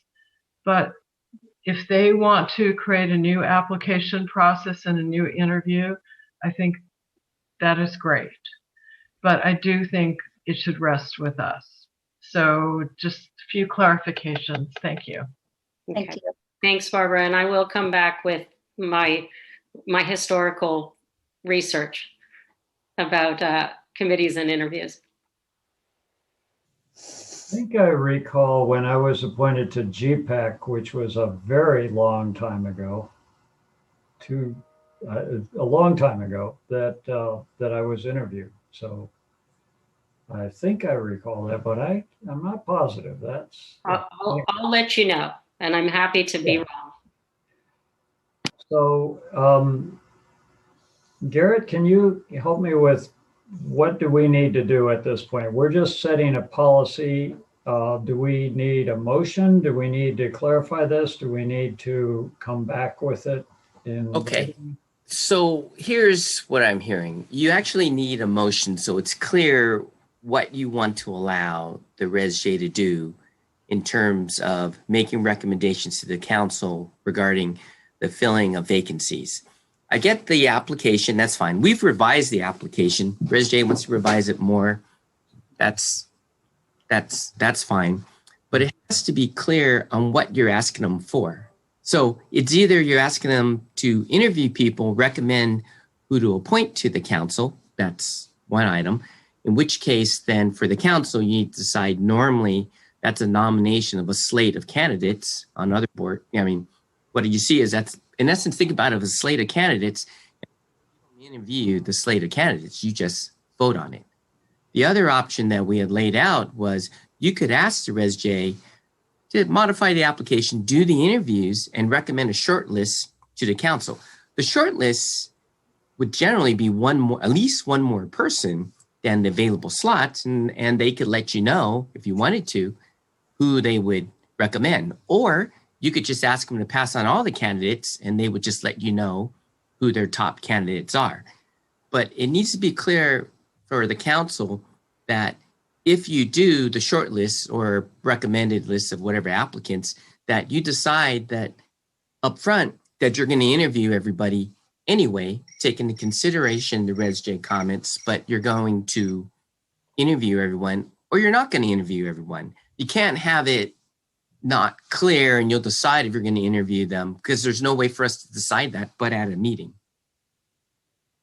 It wouldn't be possible at a meeting for the council to decide whether we want to interview all of the candidates and actually ask the candidates to be at the meeting where the council did the appointments so that the council could decide to do the interviews? That wouldn't be possible. You can do that, but what you'd be telling people is, why don't you please show up and we're going to decide at that meeting if we're going to interview everybody. And depending on how many people you have, you really need to set aside a special meeting to do that, because I'm going to make this up. If you get 10 people applying for 3 and the ResJ recommends 3, are you going to interview all 10? And if you do, you need to set aside slots for that, 10 minutes each. You're talking all of a sudden, you're going to push 2 hours. So it's good to have some certainty regarding this. Now, set aside whether or not, what we would do is we would look at the resolution creating the ResJ, and if we have to modify it, we bring that back to council. But really what we're looking for is direction from a majority of you of what you want to allow the ResJ to do when it comes to the interview, and I'll call it application selection process. The appointments, that has to stay with the council. Everything else, you have some flexibility. It just needs to be clear in your mind and staff's mind, and then to the ResJ, what exactly you're comfortable with them doing.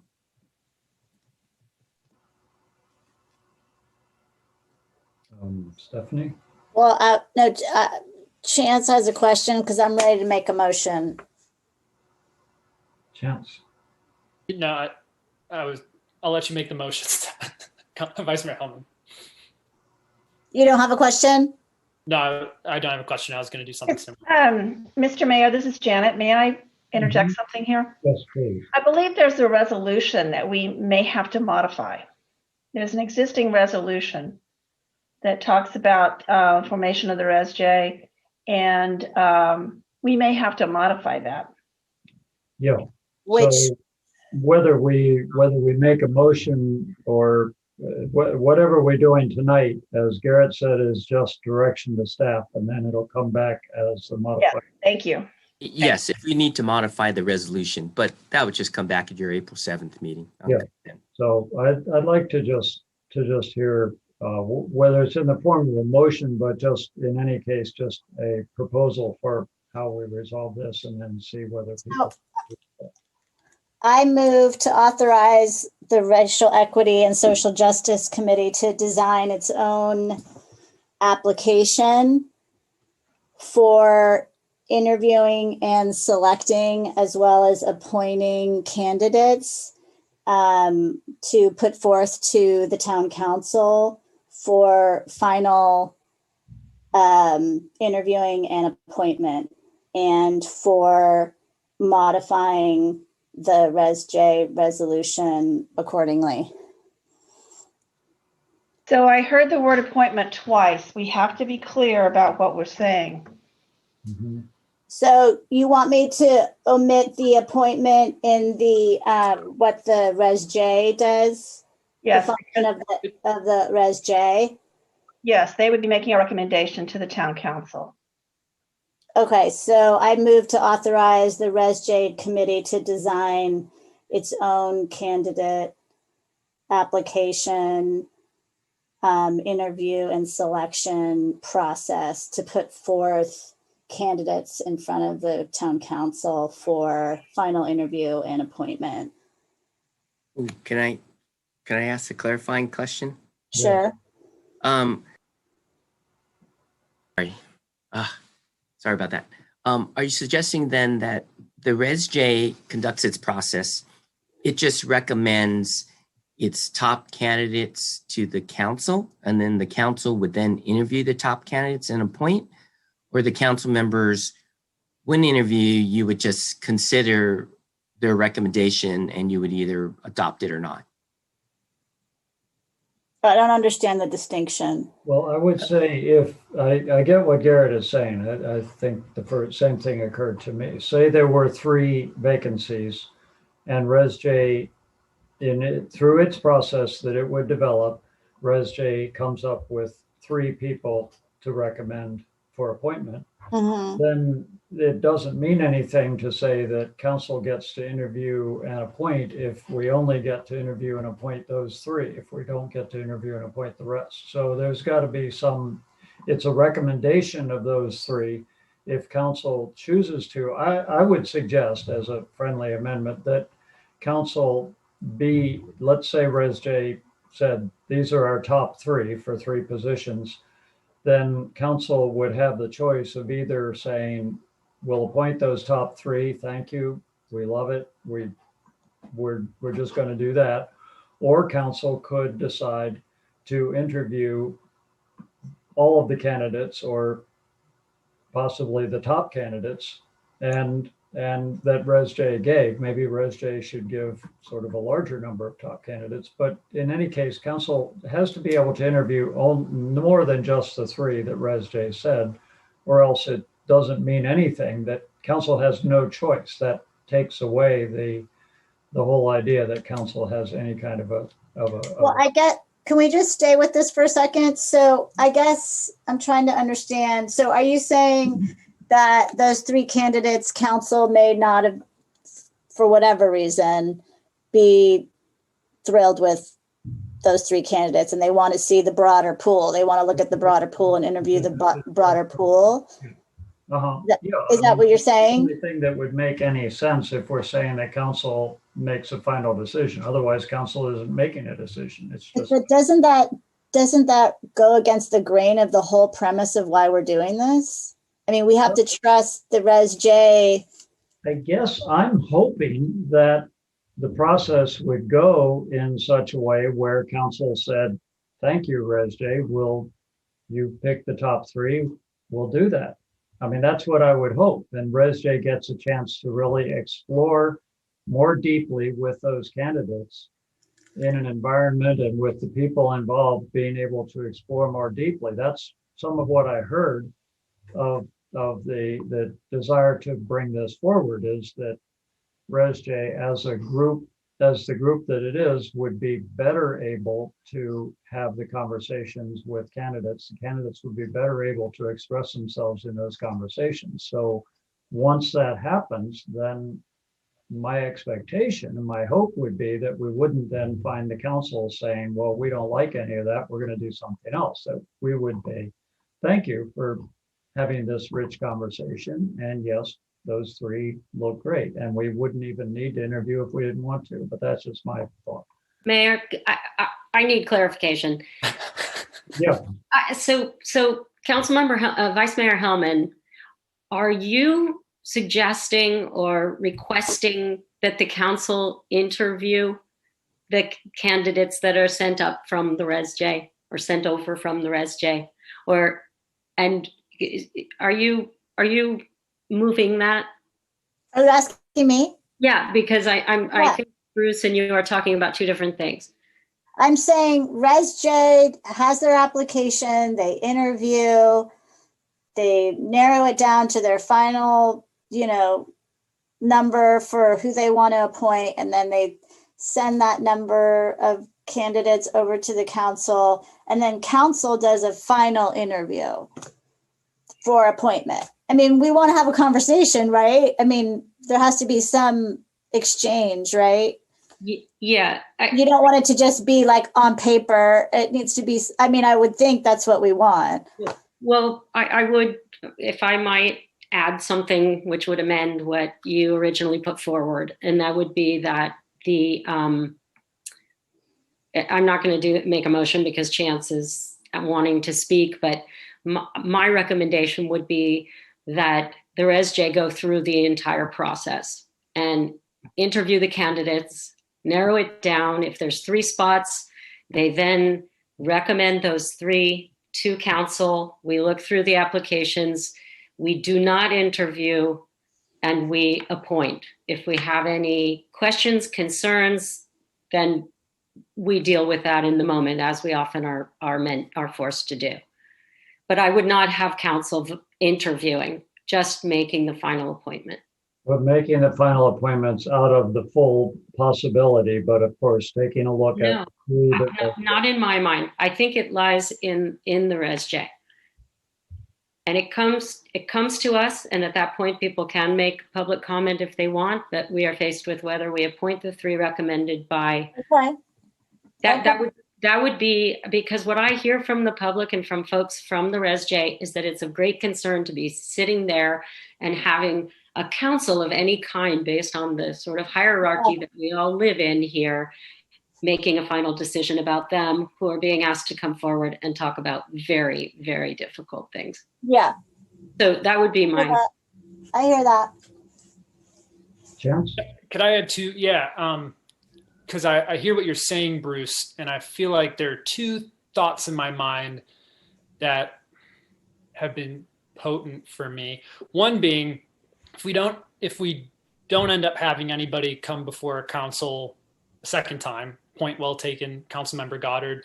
One of the comments I originally wrote on this staff report is just how unfortunate it would be that the full council would not be able to pay respect to meet this person that would be coming on.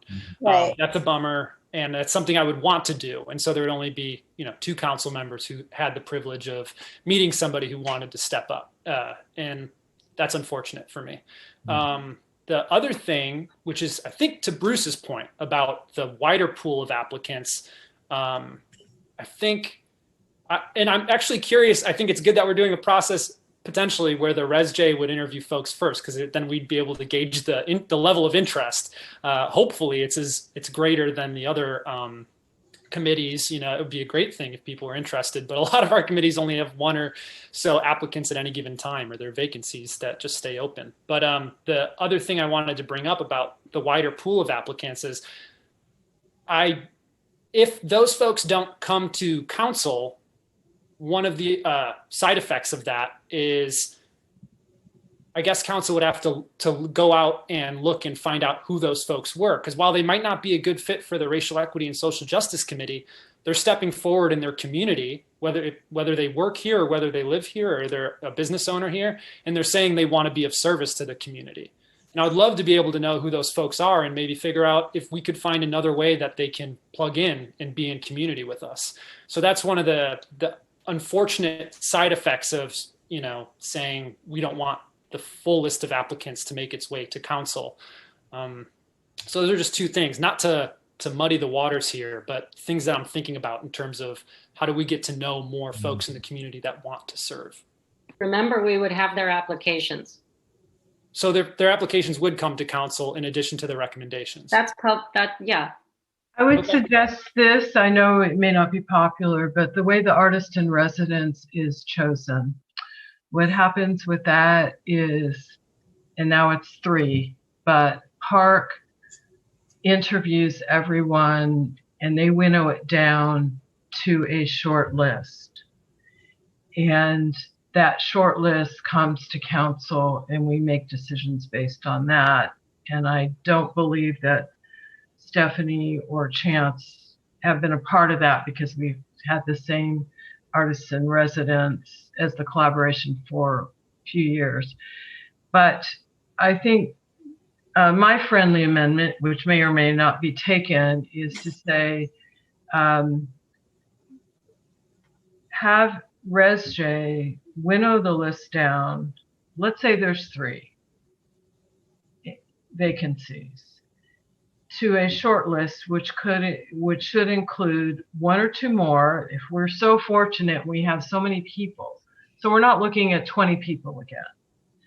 And with their recommendations to the council, they also are clear on who they're strongly recommending, which is different than the way Park does artists in residence. But I'm saying because ResJ is different. So my friendly amendment to Vice Mayor Hellman's would be ResJ provides a short list with their specific recommendations on how they would fill the vacancies that are available. So it would be a little more than the number that's vacant, but they can be clear on who they're strongly recommending. Okay, if I can just point out, Chance, I believe if I heard you correctly, Chance, you were expressing, you wished that council could actually meet the people. So that's one thought is, do we actually interview people or at least meet them? You expressed a desire to do that, but then others have said we shouldn't be involved in interviewing them. So that's a question. And then Renee, I think, made the assumption that council would see all of the applications because you, Chance, said it would be nice to be able to see whether any of those people would be interested in any other town service. So those are 2 things that I think are kind of outstanding in what Barbara just restated. So Bruce, Mayor, here's the thing. I have not listened to the ResJ meeting where people were speaking about this. And given that you and Vice Mayor Hellman are on that committee, I would leave it to you to please relay to us how important that was to the members, that they don't feel as though they're being stuck in front of a council in order to choose them based on what may be their lived experience. Is it a strong feeling that is not a good way to do this, that that's not inclusive, that that's intimidating? Or is this not, I'm trying to speak for those people who are not speaking because we're speaking. I hate to be in the position, and I welcome Stephanie to answer this question as well. I hate to be in the position of trying to speak for the ResJ, and we didn't go through and tease out all the separate issues like we are tonight. I would say the primary issue that I heard was the issue of the application form and the application process.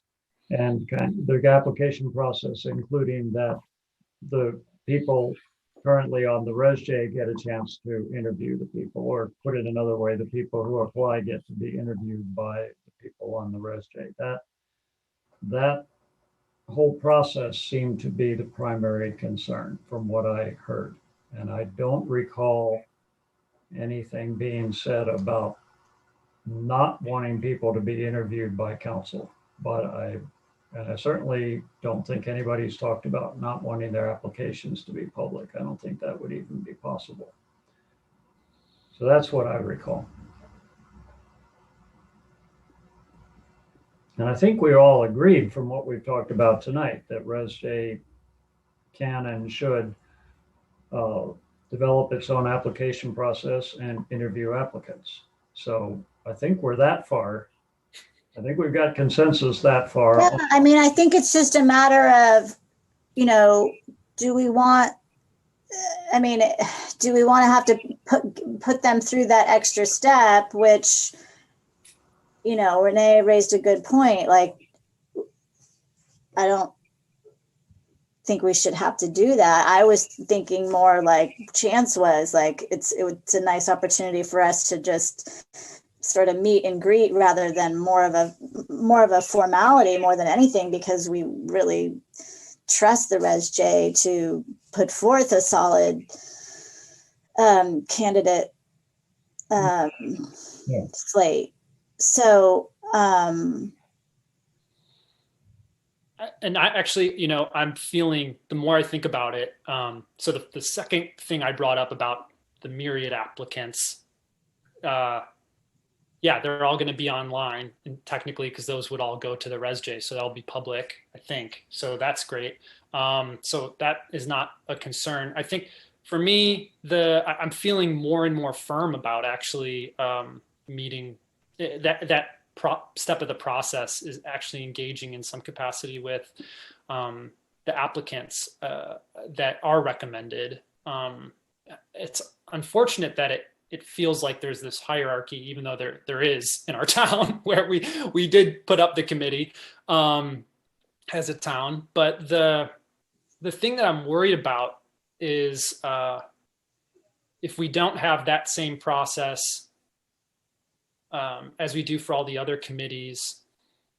I'm just I don't know. I'm thinking about what happened with the diversity, equity, and inclusion task force or whatever that happened in Mill Valley, and where, you know, they had this great group of folks, you know, put a whole plan together in like 2 months and make recommendations, and then they brought it forward. But because, you know, the council wasn't a part of it, or they didn't know some of the folks, there wasn't buy-in, and it might be, you know, a little bit of apples and oranges there, because they had no council on that task force, and we have 2 council members on the ResJ. But just something that I'm thinking about. But, you know.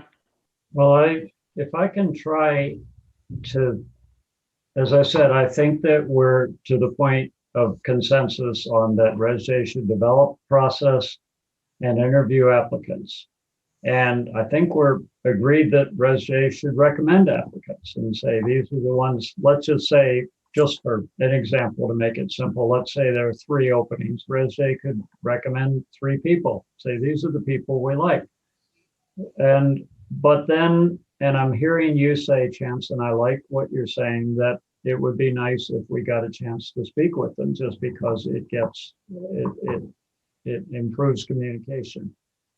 I also feel like it's not a hierarchy, it's a matter that we are elected, not to elevate us to some higher plane, but we have a responsibility because we were elected. The citizens elected us. So that's this position that we're in. So I think, and Janet has said that legally we need to appoint them. I think we shouldn't say something that is meaningless, like we appoint them, but we have no choice in who we appoint. That would be meaningless. So I would suggest, it's just kind of vague, but I would suggest that when that slate of, let's say, 3 people comes to us, then we have the choice of saying we would like to interview those 3 or just chat with those 3, or we would like to interview a couple more as well. We think there are a couple of other candidates that we really would like to talk with as well. And we'd like to broaden that. We would at least talk with the 3 that ResJ recommended, but we could choose if we wanted to say, we'd like to talk with these other 2 as well. And then we talk with them, and then we make our choice. I would think that that is something that actually gives a meaningful choice to the council. And I would think that in practice, the way it would normally play out would probably be that the council would say, the three are great. Thank you for your work. And we would maybe say, have a chance to speak with those three, but that's it. Yeah, that's fine. We appreciate this day doing that. Can I make a suggestion that you may not like? Sure. This came to us from the ResJ. Could, after all of this, and after having heard all of this, could this go back to the ResJ for a conversation so that we go forward on the right foot? This is the first time we've ever done anything like this. So it may seem minor, all of these nuances, but I do think they're important and that we should go back. There is a thought, and I think that the timing is not a problem with that. So that is a possibility as well. Yes, Chance? Yeah, and the other thing is that to everybody else's point, I think there's consensus all the way up to the final step of what happens with that recommendation. And so it would be, I would also appreciate that insight if it's not immediately pressing to have this confirmed, but at least we know all the way up to that step that I think it sounds like there's consensus. Agree. Okay, is that, yes, Garrett?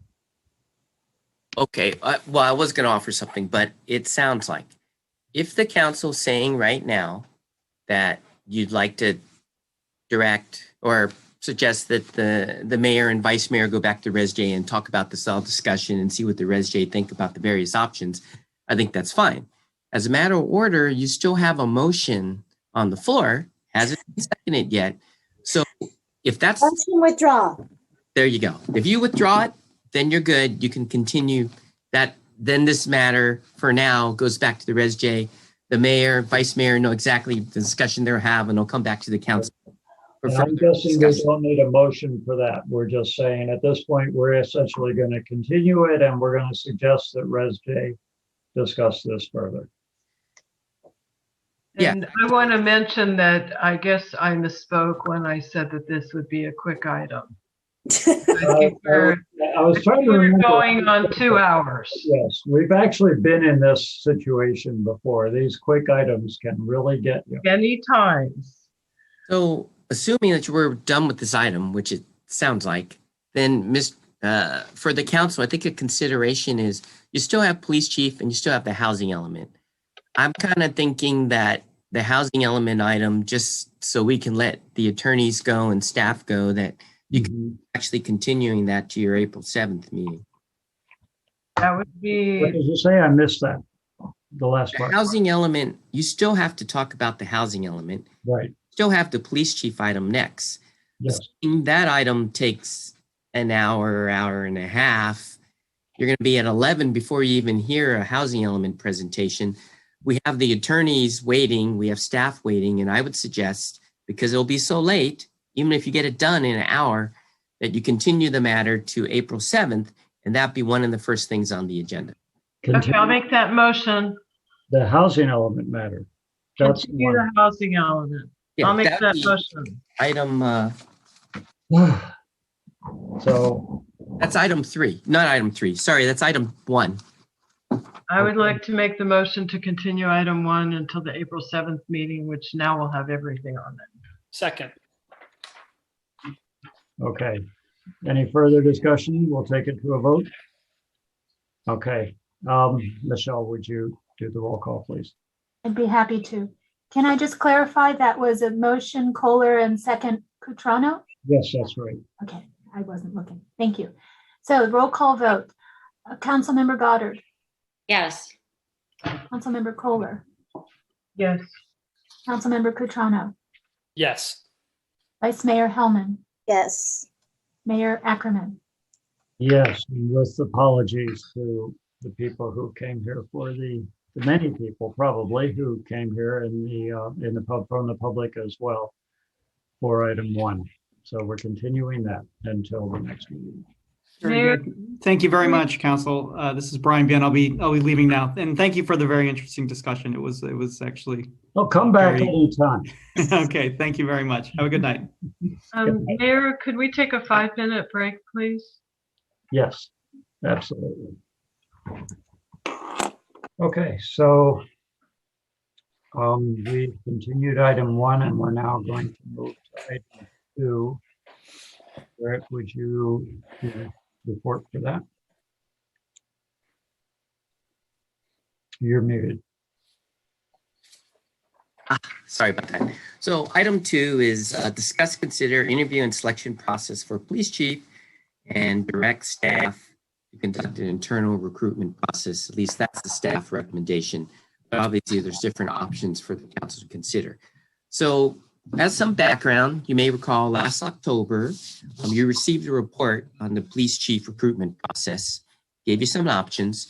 At that time, at that meeting, staff had recommended that we really move forward with the appointment of interim chief, that being Lieutenant Tabaranza as the interim chief. And in December, we actually made that official appointment with ratification by the council. Now, part of doing that in December, we also talked about is that for that process, we thought 3-4 months, that would give the council some time to see how Lieutenant Tabaranza performed, as well as give the council some time to think about the selection process. And that was about 3-4 months ago. And we indicated we'd come back to the council in 3-4 months. And so now we're at that 3-4 month period. In the staff report, it does provide background on the different recruitment processes, how it would work. I'm actually not planning to touch on that unless the council wants me to or ask me questions about that. But really for the night, since it's been 3 months and we think we really need direction from the council on the interview and selection process for the police chief. So we see there are 4 options available to the council. 1, you conduct a recruitment process that's open to both internal and external candidates.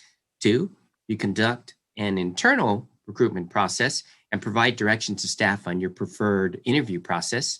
3, you recommend to the town manager that you appoint an interim chief as the permanent chief, and then that would come back to the council for ratification, or you could actually defer the decision to a future council meeting. So what does that mean? Option 1, that's the longest process. That would take 4 to 6 months and probably not include the time for the selected individual to start. Options 2 and 3 are relatively short, probably 30 to 60 days, maybe 90 days at the longest. Option 4 really is if you defer your decision, it just extends the time periods for options 1, 2, and 3, and that all depends on when you actually make a decision. One of the reasons for talking about this evening is that if the council decided to go with option 1, an external recruitment, then we really need to start that process now because there's a lot of time needed for that process. We do believe if we have too much further delays, it's really going to start adversely impacting the operations of the department. Right now, we have a vacancy, but where it really affects is it affects the supervisors because the supervisors are doing overtime to fill those shifts. So that's really where we see some of the issues related to operations for PD. I think a permanent police chief would provide stability for the department and allow us to move forward with address any operational issues. Now, we do know that obviously the police practices and public safety alternatives subcommittee of the ResJ still needs to do its work. Now, we are presuming it would take several months for that committee to actually come up with some recommendations for council consideration. There would be time for staff to evaluate those recommendations, and then there'd be time for council to decide what it wants to do. So that's even going to add to the time frame. Even more important, that we really have a police chief in place, because 1 is you need a police chief in place to implement whatever policies that you think you'd like the police chief to implement. 2, in the circumstances or extreme case where there's going to be a significant change to police services that council would like to pursue, you're still going to need a police chief in place because something like that's going to take a long time to implement. So you're still going to need someone to operate the police department. So given all that, staff has actually recommend you pursue option 2, which is an internal selection process. And what that basically entails is you would interview the interim chief, Tamburanza, for the position. Obviously, as staff, we believe he's highly qualified. It's demonstrated that he has the abilities, and he can do the job quite well. However, I think it is important for the council at least to actually interview Chief Tamburanza before it makes his recommendation. And more importantly, if the council wanted to go through that process, then it would be important to give us guidance if you wanted any additional interview type panels, whether it's a technical panel or community panel that you would like Chief Tamburanza to go through. So with that pretty much summarizes the staff report. What I can do is talk about the next steps depending on what options you think you're thinking about. So any questions? I'm good. I don't have any questions. Before we go to public comment.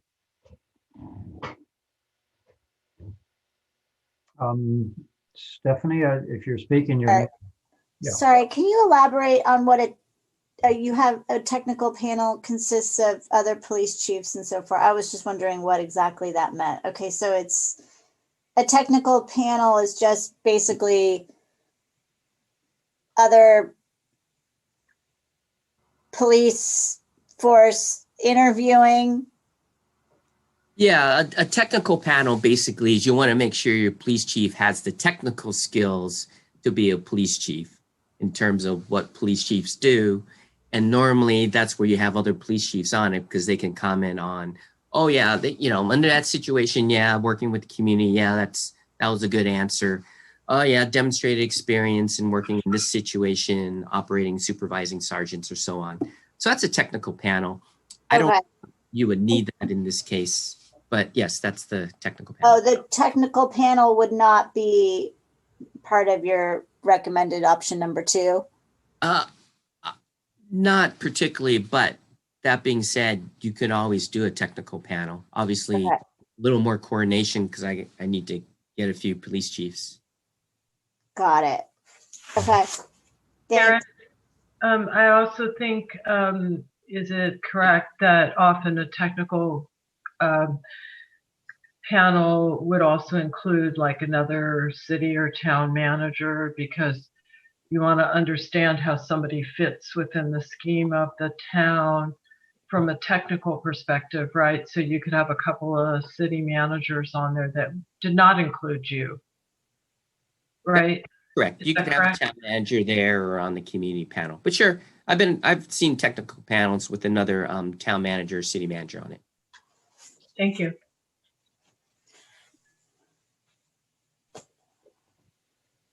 Any other questions before we go to comment? Okay, hearing none, we'll open public comment. Michelle, please.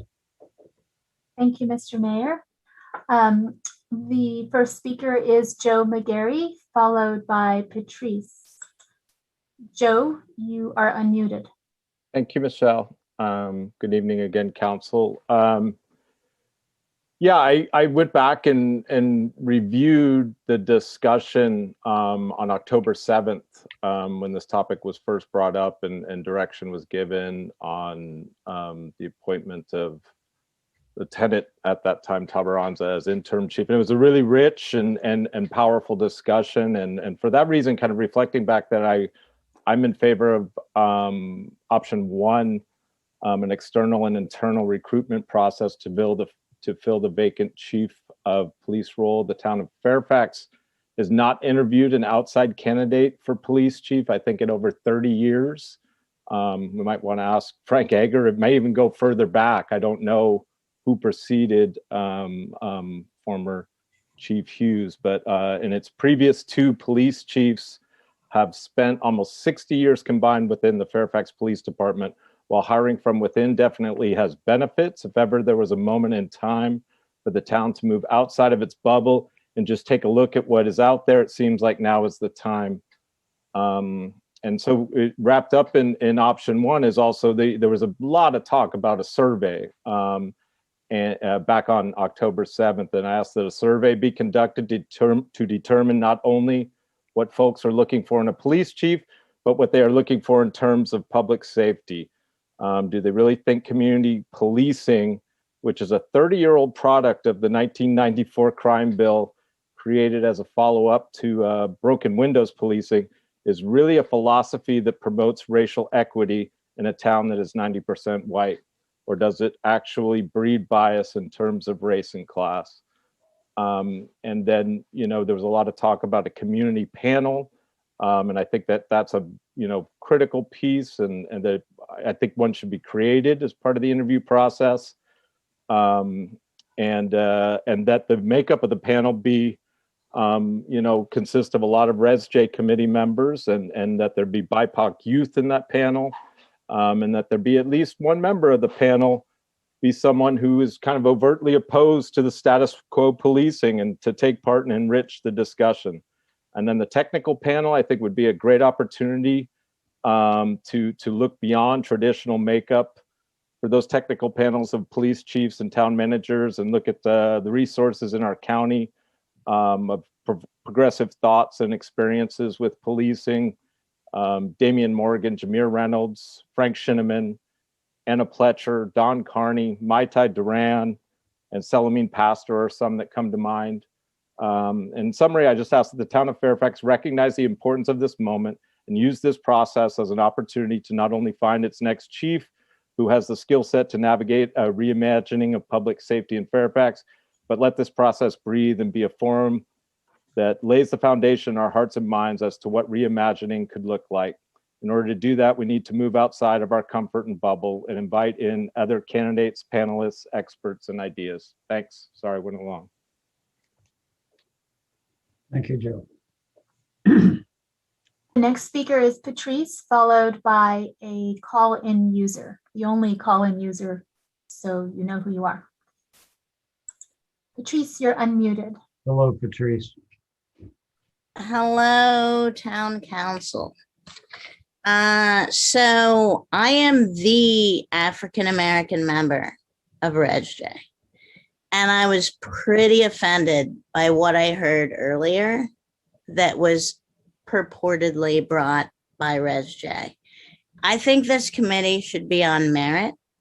A lot of people, mostly youth members, were offended by the application because they didn't have the experience.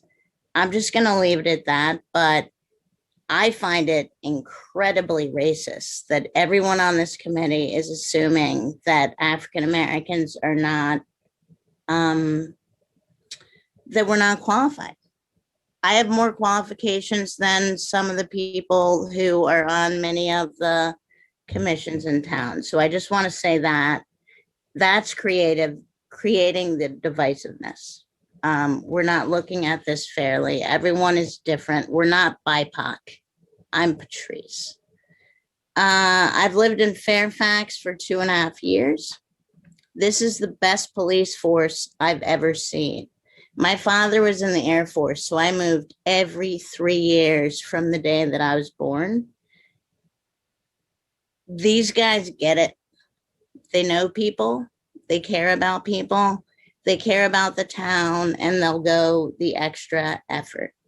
Our beloved Chief Morin, who retired at the end of last year, recommended Interim Chief Tabaranza for the chief of police position. He has so much institutional knowledge. We always say, keep Fairfax, Fairfax. How are we going to do that if we scrap the department we have now that we love? As an African American, I can say that this is the only town where I don't feel unsafe, and I've lived all over the world.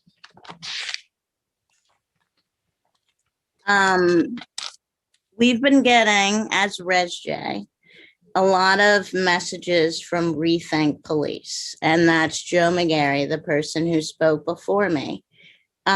He sent urgent messages to ResJ with talking points stating his data for letters to the town council, and they're all anti-police. I question his data because I've dealt with data for the past 30 years of my career.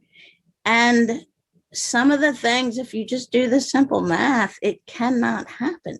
5 times as many Black people arrested and sent to the DA as others. We're less than 1% of the population, guys. That's 3,450 arrests. Doesn't make sense. I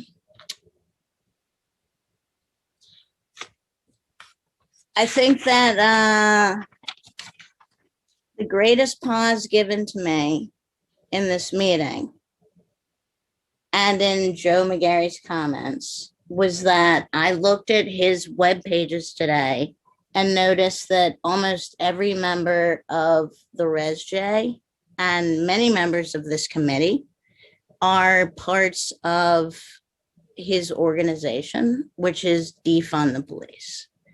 And I don't think that that's objective. And many were supported by him. He has claimed that he expects transparency, full transparency from the Fairfax Police Department. But in the last meeting, he said that he would not reveal his raw data. Why? I've done research for 30 years. I can prove anything with numbers. Give me the raw data so I can see the transparency that we need to depend on. Please, I appreciate your comments, but I have to say that the time, your 3 minutes has passed a bit ago, but thank you. If you wrap up your last thought and then. My last thought was just going to be that if we want to be an anti-racist town, we need to start with ResJ being anti-racist, and that is not what I see thus far. I actually, as the only African-American, feel that I'm shut down, I'm not allowed to speak, and I'm just dismissed. So All all in there. All right. Thank you, Patrice. Next. The next speaker is a call-in user. You are unmuted if you're on the phone. You might have to unmute yourself. Hello, Deborah Benson, Cascade Drive, Fairfax. Thank you, Patrice, voice of reason. I agree that the statistics that Joe McGarry keeps alluding to do not hold water. There are many statisticians who would have proof of that, and I would say that our police force is one of the best in the country. It has been one of the best for many years. Our Chief Marin was the best police chief in my almost 30 years history in the town, and that Rico has been trained by him for many years. The ResJ committee having influence over hiring, interviewing our police makes no sense. None of the members, to my knowledge, have experience in policing or running a business, even a business, yet alone a police force. And I do run a business, and I have been in business for some 40 years. I'm old at this point. And continuity is really important. I have hired people. I have trained people. I have had intelligent people. I have had people who care. I've had people who don't care. Continuity is really important. It's a money saver. And we have Rico, who's well versed in our community, in the great methods of our chiefs, in our really outstanding department. And I think it would be a fool's errand to do anything but to interview formally him and hire him. And I plead with you to go ahead and do that, and do the right thing instead of the popular thing at this moment with a very small group of people. The majority of the people who are here in Fairfax support our police department, and they support the hiring of Rico as our chief. Thank you for your time, and thank you for hearing me. Thank you, Dagmar.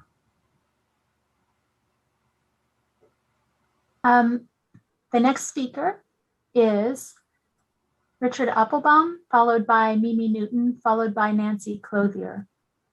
Richard, you're unmuted. Thank you. So as I heard the staff report, what I think I'm hearing tonight is that you have a choice between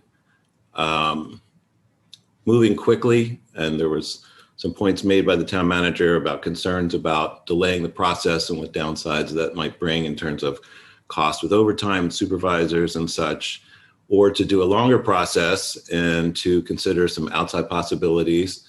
And the thing is, because I don't have an opinion or any particular knowledge about the interim chief or, comments like institutional memory and continuity have their place, but these aren't mutually exclusive. You can do a broader search, and you can take a little bit more time and investigate, and you can take some of the input from Rethink or not take the input from Rethink or other people in town and that are saying that there's a unique moment now where some things can be looked at. And at the end of it all, you can come back and say, you know what, the guy we have, the interim chief, is the right guy. There's nothing, those aren't mutually exclusive. You can end up with the interim chief as the permanent chief. But that doesn't mean you have to rule out the possibility of exploration. And what some of the voices in this town are saying is this last year has been different from other years. And all of the people that are getting defensive as though there's some horrible indictment on our police force, and that's not what this is about. What I heard the staff report say is you can point the guy that you have now permanently, or you can do a longer process and explore some other options and find out, are there any other candidates who are as good or better or bring something else that might matter and be relevant? And so that's really what it's about. All this thing about I'm against Res J and who was on Res J and all of this other stuff. These are different matters. I'm understanding the agenda item right now. You're deciding whether or not to shorten the process and just go with the person you have who may be great and maybe where you end up, or you can take more time and investigate a little further. And the only downside I heard to that was that there might be some costs and some kind of concern about whether or not the department can hang on in this with an interim chief. And if the interim chief is really that good, I'm sure the department can hang on a little longer with the interim chief. So I personally support the approach that says, do your full due diligence, investigate it, and all the better to choose the interim chief as the permanent chief, having done a little bit further exploration, a little bit more investigating, so that you can validate that. Thank you. Thank you, Richard. The next speaker is Mimi Newton, followed by Nancy Clothier, followed by Barbara Petty. Sorry, Mimi, you just disappeared. Oh, here you are. You're unmuted, Mimi. Sorry about that, lowering my hand too quickly. I guess I want to disagree with the preceding speaker. While I understand the desire to shake up the status quo with respect to a lot of the cultural norms, I think we have to be very careful that we don't shake an excellent status quo and make it not so excellent. So what I mean by that is we have Interim Chief Tabaranza, who I regard as, coming up in the Fairfax Police Department, a homegrown member of the Fairfax Police, if you will, with an excellent police department that I can't say enough about how wonderful it is. And if shaking the status quo risks, losing someone like Interim Chief Tabaranza or the other officers that we have because of how long a process this is, I think that's, something we should try to avoid. And I also think looking at the expense of doing the full out process is also, a real consideration given how excellent our current force and our current interim chief are. So I would be in support of appointing interim chief Tabaranza as the permanent chief, and would encourage you all to consider that strongly. Thanks. Thank you, Mimi. The next speaker is Nancy Clothier, followed by Barbara Petty, followed by John Romatus / Jane Richardson Mack. Nancy, you're unmuted. Okay, hi there. Thank you so much for listening to me tonight. I just want to put in a word for Officer Tabaranza. I just think he's so professional and even keeled. And I went through a difficult year and a situation that I won't go into, but he was very helpful and respectful to all parties involved. I just feel like I don't think we could go wrong with him. He represents everything I think this town needs right now. And it's important that we have a diverse and just even-keeled police force, and we have it, and I don't see any need to change that, and I'm not suggesting anybody here does, but I'm just my vote is for him. So, and I just felt like I needed to say that. So that's it. Thank you so much. Thank you, Nancy. We really appreciate hearing from you. The next speaker is Barbara Petty, followed by John Romatus or Jane Richardson Mack. Barbara, you're unmuted. Oh, hi. So I just wanted to say that I support either appointing the interim chief directly or at a minimum doing an internal interview process. We do have a unique town, and we have a candidate that is qualified and also already knows the community. I see him walking around town talking to people, and he obviously had a great mentor in Chief Marin. And, we've lived here for over 20 years, and we've really depended on our police department, and we've been so happy with how responsive they are to crime, and we do have it. And yet they are a part of the community, and they're a very comfortable bunch to have around. And so I think the council should do the practical thing and go forward with the interim chief. And I think that'll also give some comfort to the officers who are there now. And I know from being in an organization, when you don't know who your leader is going to be, it feels a little bit off. And I think it would be good to just kind of settle this and move forward with the continuation of our friendly police department. Thank you. Thank you, Barbara. The next speaker is John Romatus or Jane Richardson Mack, followed by Frank Egger. So John or Jane, you're unmuted. Hi again, council members. John Romatus, Fairfax resident. I just wanted to give my support for the interim chief. But also I would like to say right on to Patrice. She really, it was like the voice of reason listening to her. Also, Barbara, I wanted to echo her sentiment about, being in having a promotive line, in at a police force, something you can look forward to doing. And I just want to mention too, maybe something we don't really think about, we're not talking about, is that, the police officers go out there and they risk their lives. I mean, we don't really have a high crime town, not that I know of, and for good reason. We have a good police force, I imagine. But I just want to say that, there's some sacrifice there, and we should honor that. And interim chief Tabarenza has kind of stuck with the force. And I mean, I've met him, and he's a perfect gentleman, and I support him. That's what I have to say. The next speaker is Frank Egger. Frank, you're unmuted.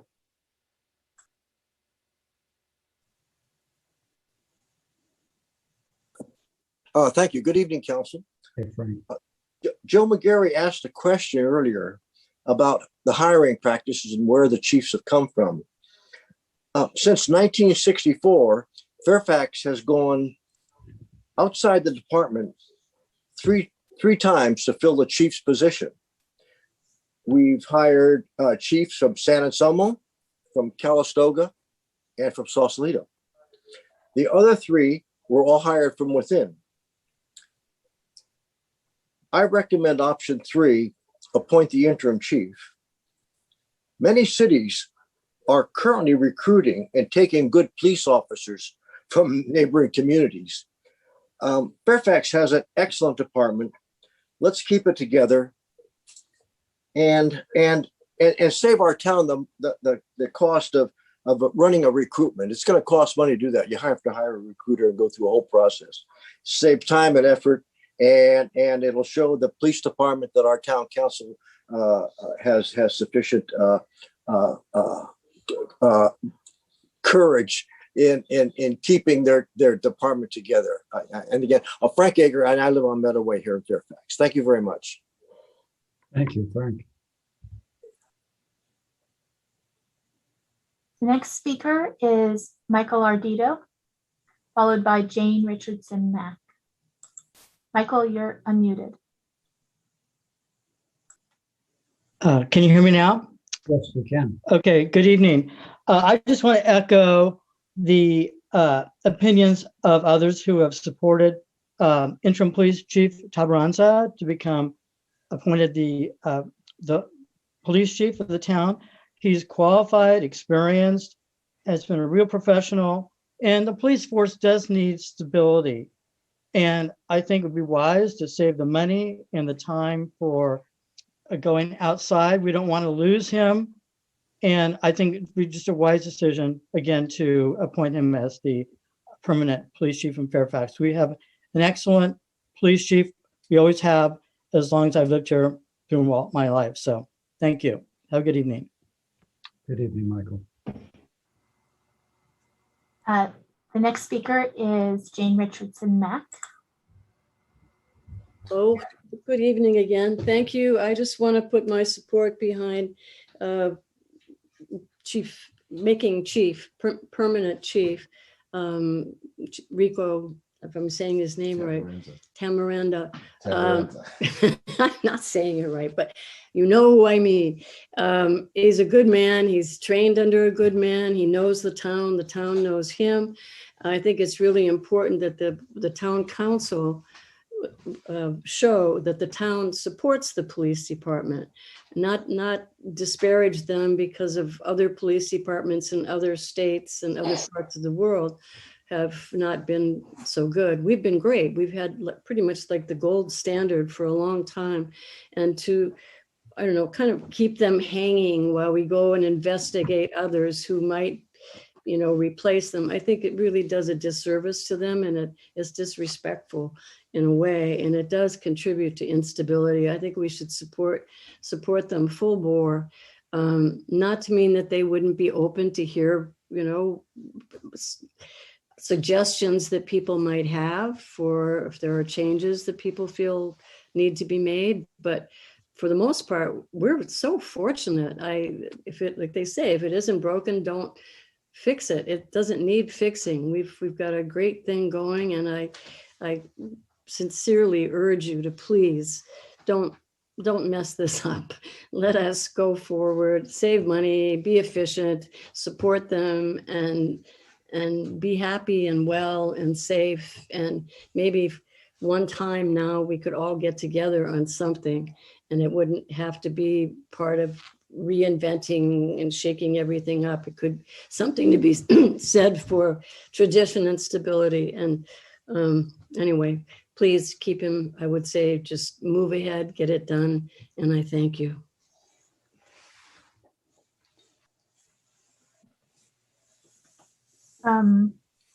It looks like there are no more speakers.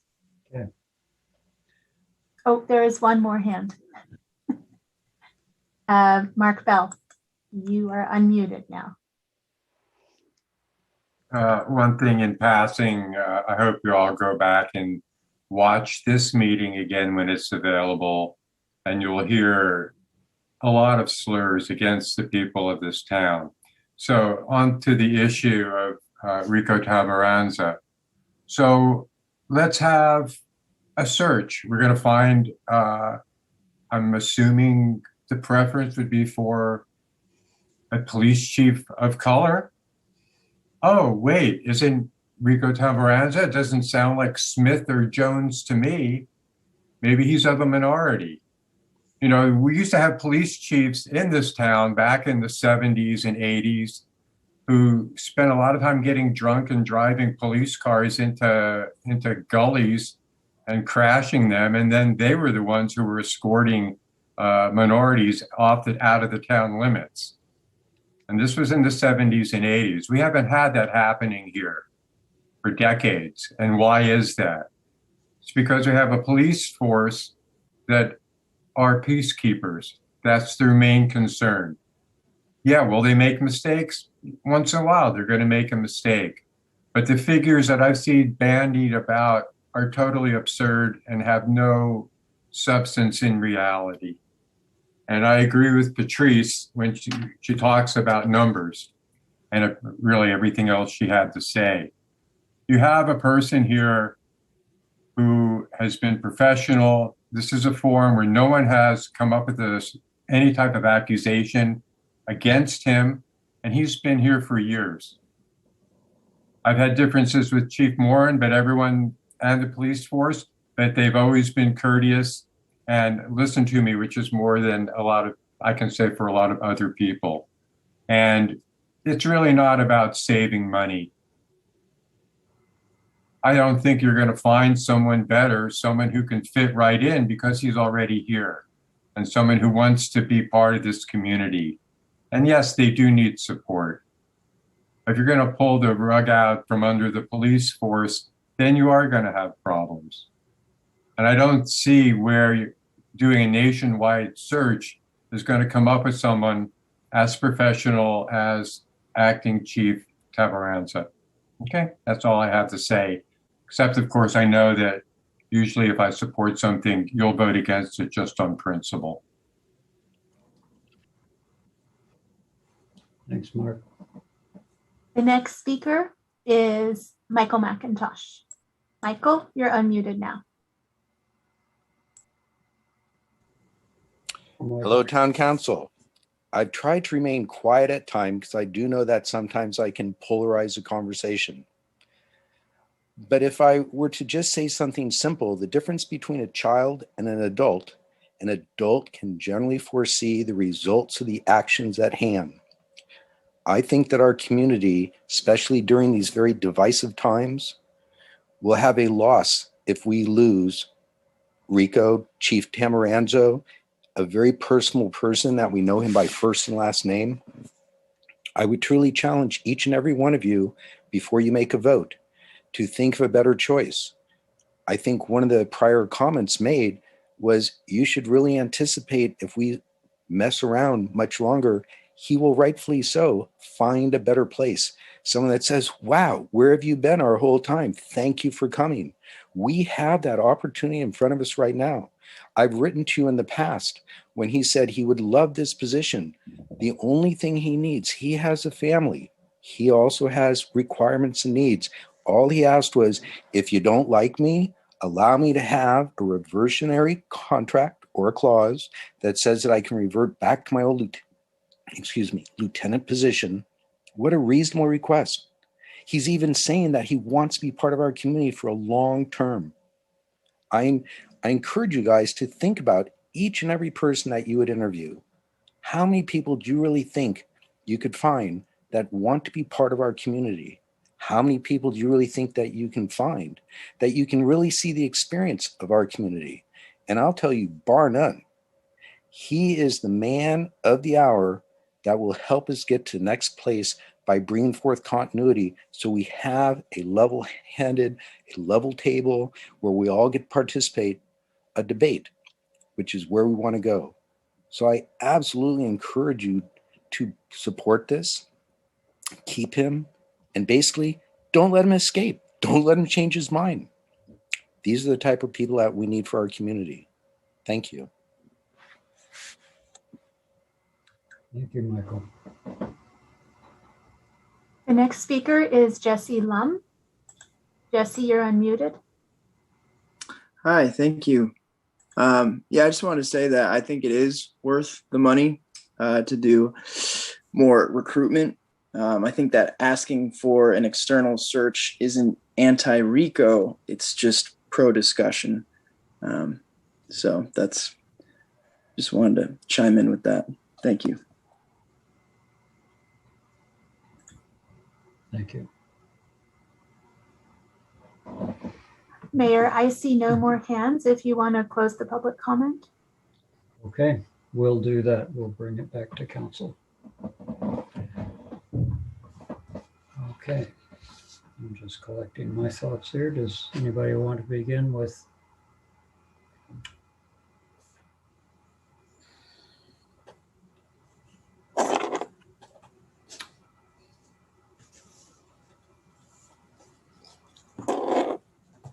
Well,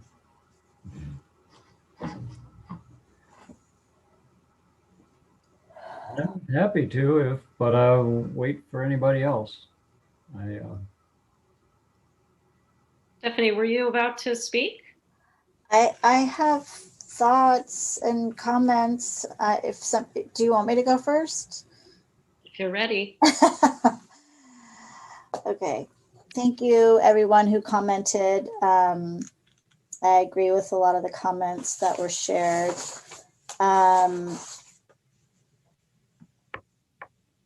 I did not know Chief Morin very well, but I do appreciate his mentorship, and I do appreciate the institutional knowledge that RICO has, and I should say Interim Chief Tabaranza.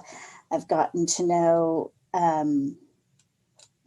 Interim Chief Tabaranza over the past few months, and I have to say that I'm so incredibly impressed with his knowledge of our town, his commitment to our community. He's such a thoughtful, caring person. And I have talked to him about his vision for the police force, and he is honestly so easy to talk to. I believe that he's very open to feedback, and I just frankly can't imagine anyone better for the role. Typically, I would absolutely say the most fair and just process would be to open this up. You have to create a fair process. But I know that the police department has endured some morale issues, some instability. So I'm concerned about that. I'm concerned about RICO working overtime, and the fact that he commutes 2 hours each way. He has 4 children. That matters to me. And like I said, I just can't imagine anyone more committed and doing a better job than he does. I can't see it. So that's where I am. I think he's just got the highest caliber of commitment. And like I said, if we see reform on the horizon, from what I understand, I haven't participated in the PPPSA subcommittee meetings, but I understand he's been very open and collaborative, and I would expect that to be the case in the future. Conversation that I had with him recently was about, mental health and, how we might, we weren't talking about anything specific for Fairfax, but how we were just talking through, the Marin, the Marin service that offers mental health services on police calls. And anyway, I'm digressing, but those are my thoughts. And I guess the only question I have related to the overtime is, if Garrett, if you have any quantification right now, is there any overtime that he's working right now?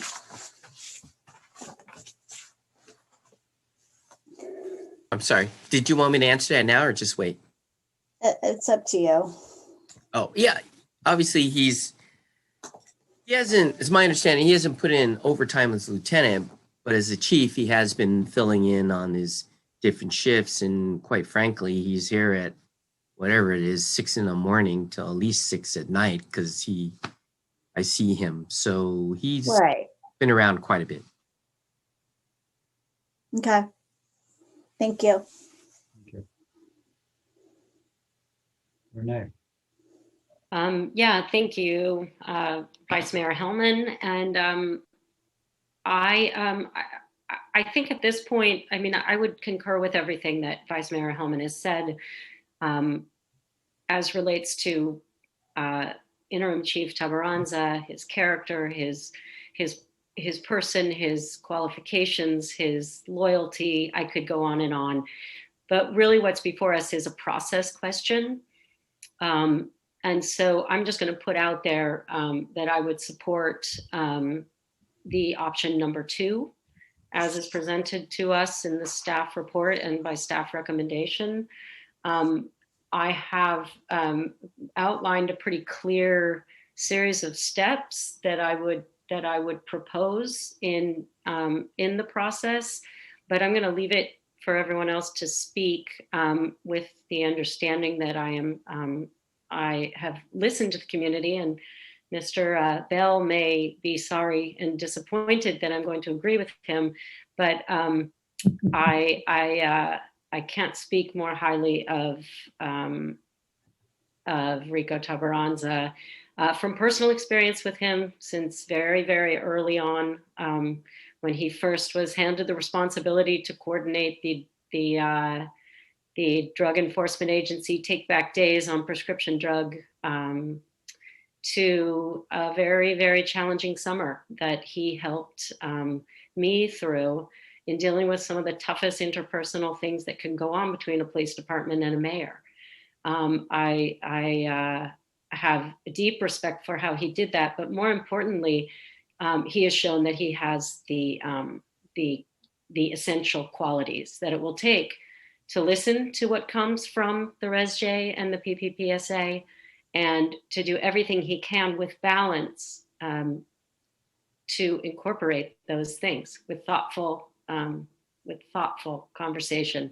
I can't imagine going out any further than here if we have someone like Rico, who is sitting in that seat with a graciousness and a patience that he has been willing to show us and continues to show us. So that's where I'm at, and I look forward to further discussing the process and how we do this, because there is a process that needs to take place and the community should be involved.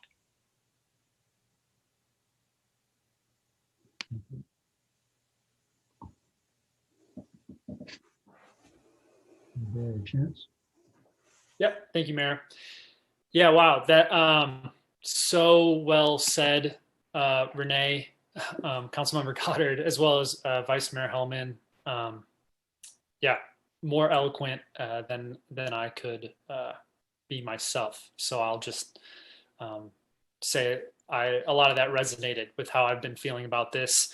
And yeah, we've heard a lot from the community as well, not just on these meetings, but just so folks know that, you know, over the last, I don't even know, it was like, you know, back, you know, in December, we were getting emails pouring in, you know, lauding Interim Chief Tabaranza as well. And that has been a present, you know, it's ever present, more emails flooding in support of Interim Chief. And yeah, I too am in support at this moment of the staff recommendation, which is option 2. I do think there should be a public process, and I'm really curious, Councilmember Goddard, what your thoughts are on that. It sounds like you've done a bit of thinking, so I'm interested to hear more about that as well. But just wanted to chime in and let folks know where I'm at. Thank you. Yeah. Barbara. Okay, and well, I'm heartened to hear the comments of my colleagues, and I hope you'll bear with me. I wrote a brief statement. Some of you know I feel really passionate about this and have for some time. So I won't take too long, but I would like to read this. It's time to move forward with the selection of the permanent police chief. We are very fortunate to have Interim Chief Rico Tabaranza acting in this position for the last few months and for his many years of service to our police department. Further delays will adversely affect the department, as staff have pointed out. I listened recently to Chief Tabaranza's responses to the many questions posed by the Police Practices Subcommittee, and I apologize for not knowing the full name, of the ResJ.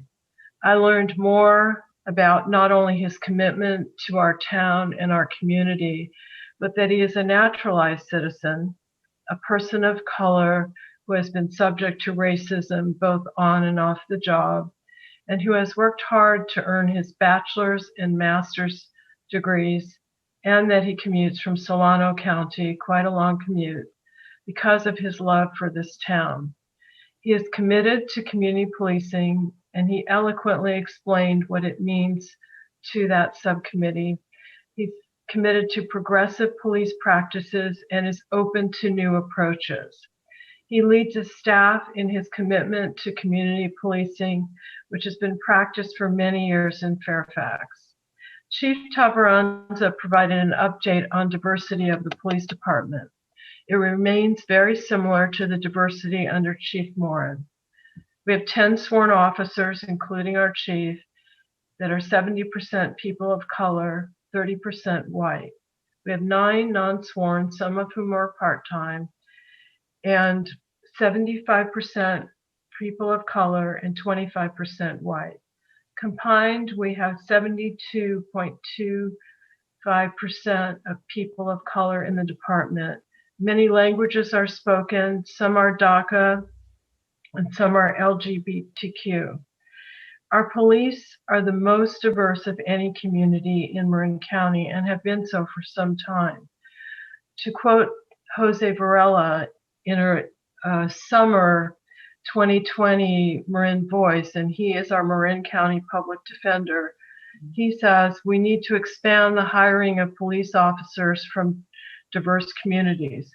Often these officers of colors are the one to bring cultural competence to departments.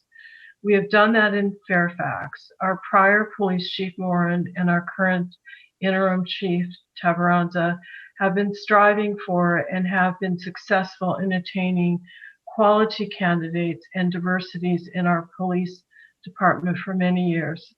Chief Tabaranza continues this work in filling vacant positions.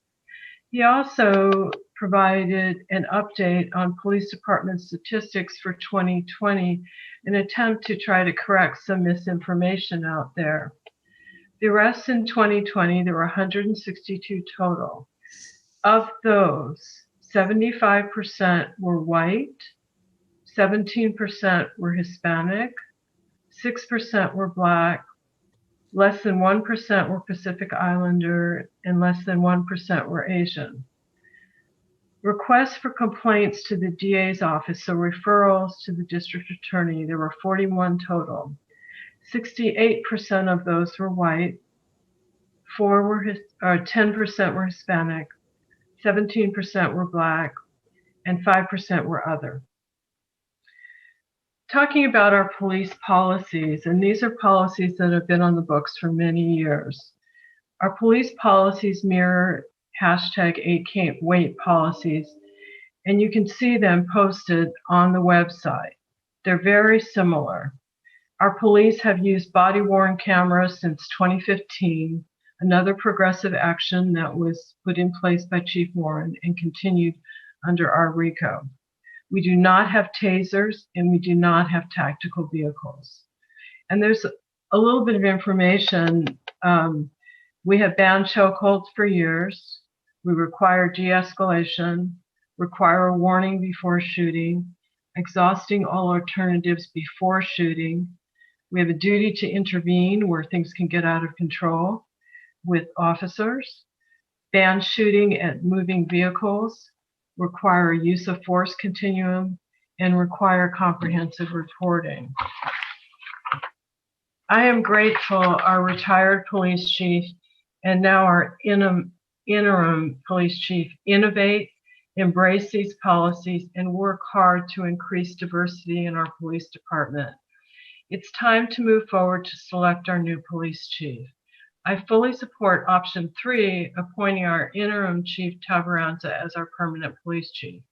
We could certainly integrate option 2 aspects of an internal recruitment, having a community panel and a technical panel interview interim chief Tabaranza prior to any final decision. And I'd like to hear more from Councilmember Goddard on her ideas, because I've thought about them myself.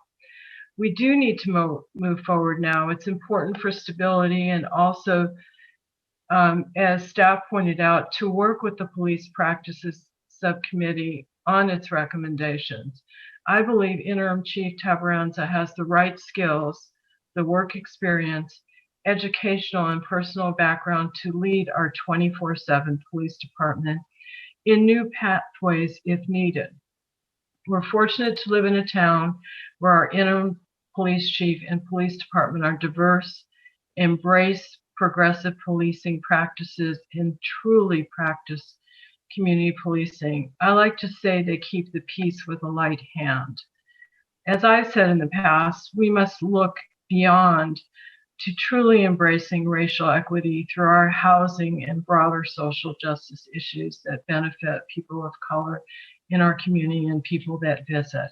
So thank you for bearing with me. Okay. That was fairly brief. So I will also surprise Mark Bell by agreeing with him and agree with all of you. That I'm very gratified to find us all in agreement on this, because I think it's particularly important that with regard to the morale of the police department and of interim chief Tabaranza, as has been stated, as Rico stated to the ResJ when the ResJ asked him in their first round of questions, the PPPSA, it's the police, the Police Practices and Public Safety Alternatives Committee is what it is, PPPSA. But as that committee has once had Rico on a meeting and asked a number of questions that were sort of basic, how the department works, and questions that were of a more personal nature.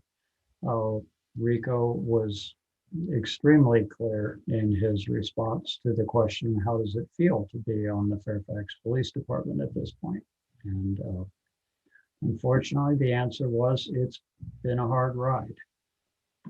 It's been difficult to find themselves in a community that the police here really feel a part of and love, and many take a lower pay in order to be here.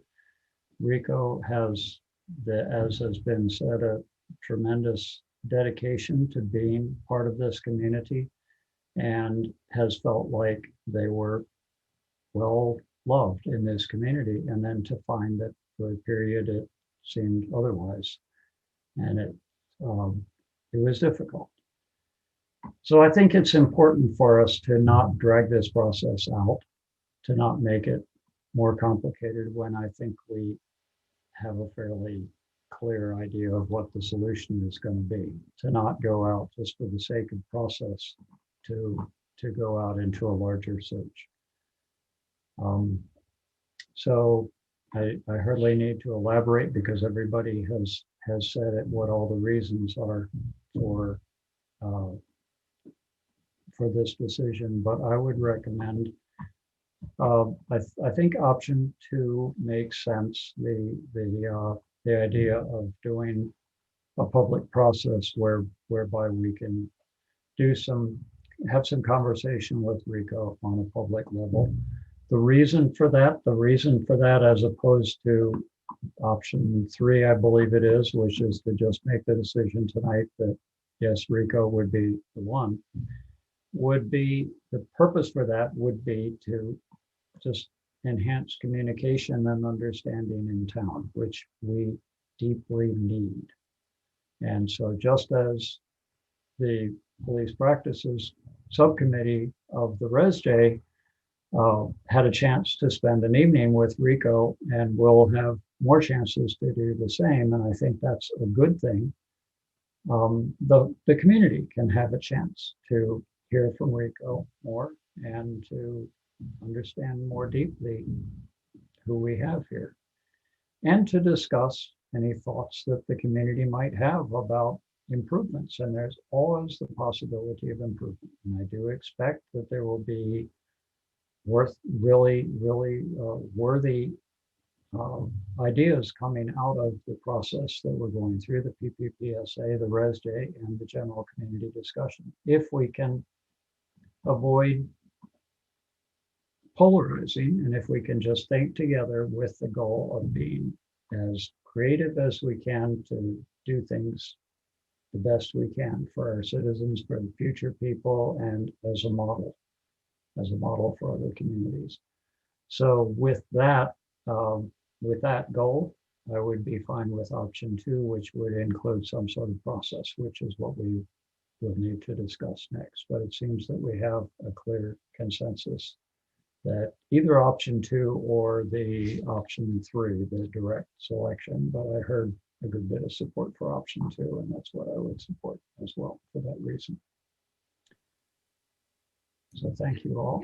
And Renee? Yeah. Yeah, I just want to throw out a couple of the ideas I came up with in terms of a process, but to actually preface it with that the process is really about bringing the public to the conversation so that we and Rico are able to hear the questions and the concerns, and so that we access all of the people's input. So starting with what Garrett recommended or said is generally part of a process, is you start with a survey.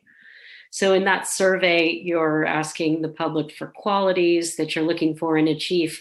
But I think here in Fairfax, as Joe McGarry reminded us, we had talked about surveying the public about their ideas, wishes, proposals for about public safety.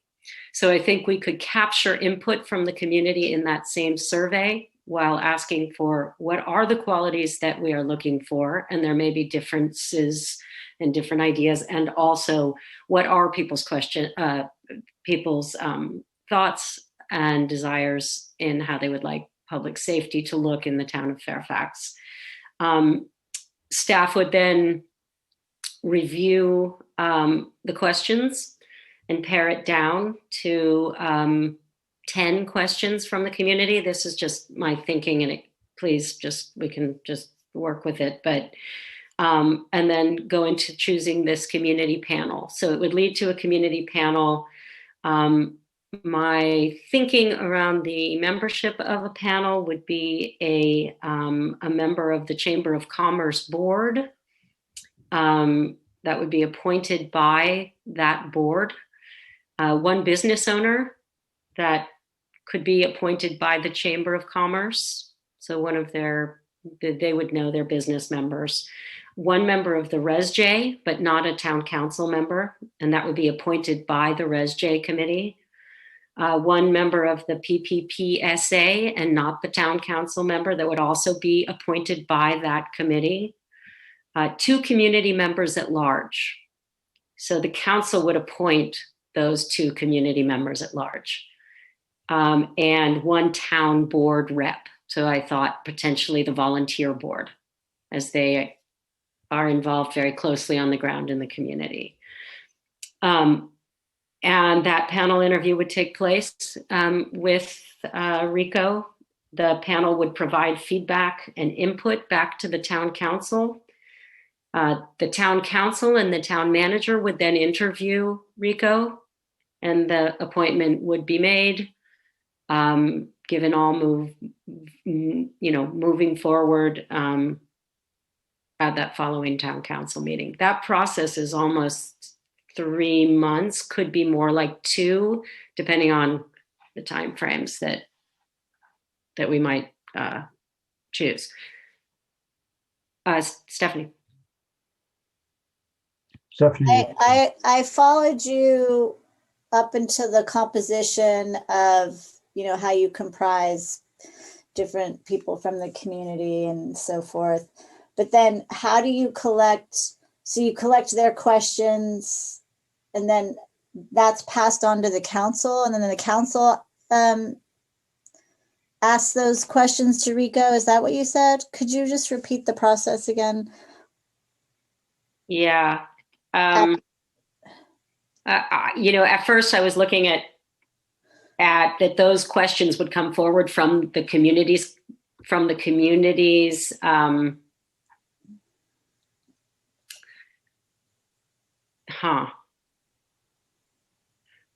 It would almost, looking at my process, it got a little bit mixed up midway. So Chance, did you want to pick up on anywhere? Yeah. The way I think I had the same maybe hang up in one spot, which is, gathering all these questions from the community via a survey, but then boiling it down to 10 questions, but then having a panel.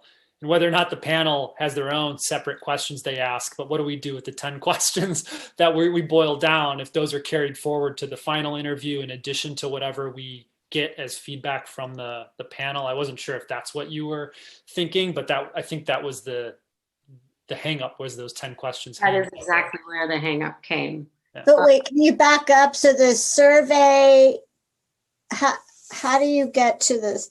Who develops the survey? Staff develops the survey. Staff? Okay. Why don't you just suggest this, just because this is getting really complicated. So if we go with your idea of, I think I added up to 7 different people on a community panel, but you do the survey.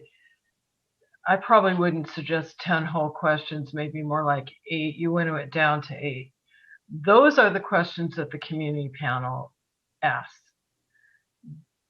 And then the questions that the council asks can be developed more on the format that is more typical. So let's not make this even more confusing than it needs to be. But I think your goal there was to get feedback from the community through a survey on some questions, and then also have a community panel comprised of these folks. The one thing I would suggest as a change to your business owner, if the chamber remember, not all the businesses in town are part of the chamber. So I would suggest one from the chamber and one from the larger business community, whoever that is, and we can figure out that. But so you end up with, at least I think there were 7, but and then just have the council panel have the type of questions that we would normally ask, kind of like when we did the planning director stuff. Because we also have to think about, just one quick thing, Chance, I'm sorry to stop you. We also have to think about questions from the community may be very broad and very focused on various police practices, and all of that is really important, and we would see that. But we also have to think about beyond that a little bit to the operational issues of the workings of the police department within the broader town staff. And so I would defer the questions for the council panel to staff to develop, with that idea of how does this work in the town, the kinds of typical questions you would have. That's all. And I think Chance has something.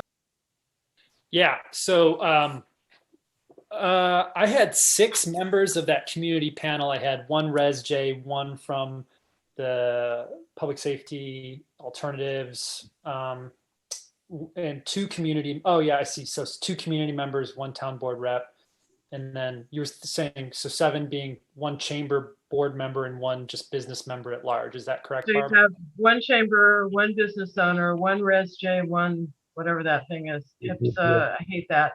2 community members at large and 1 from the volunteer board. That's 7, but I would argue that you have 2 community members at large and not have anybody from a specific board. But I'm not going to fight about that. Okay. And so what I was thinking about,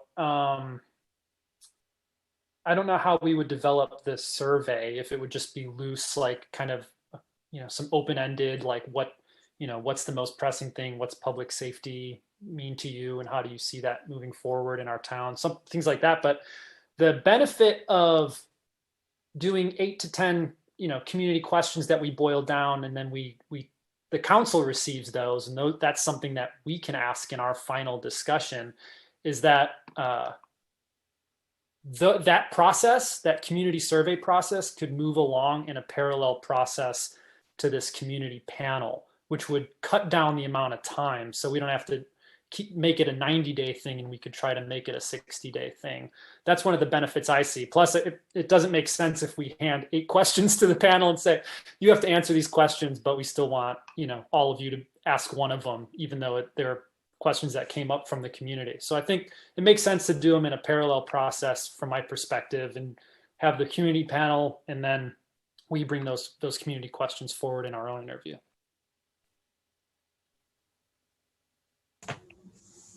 Yeah, I think I heard that, and I agree with that synthesis, Chance. I like the idea of parallel process so that we can complete this fairly quickly. And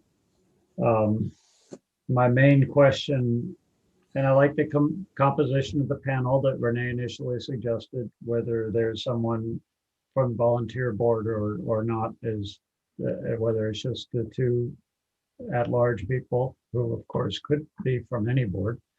That I could go either way with that, but I like that composition. It doesn't make sense to me to tell the panel exactly what questions they need to ask, because why would they even bother? We can just ask the questions ourselves. So I think the panel should be allowed to ask the questions that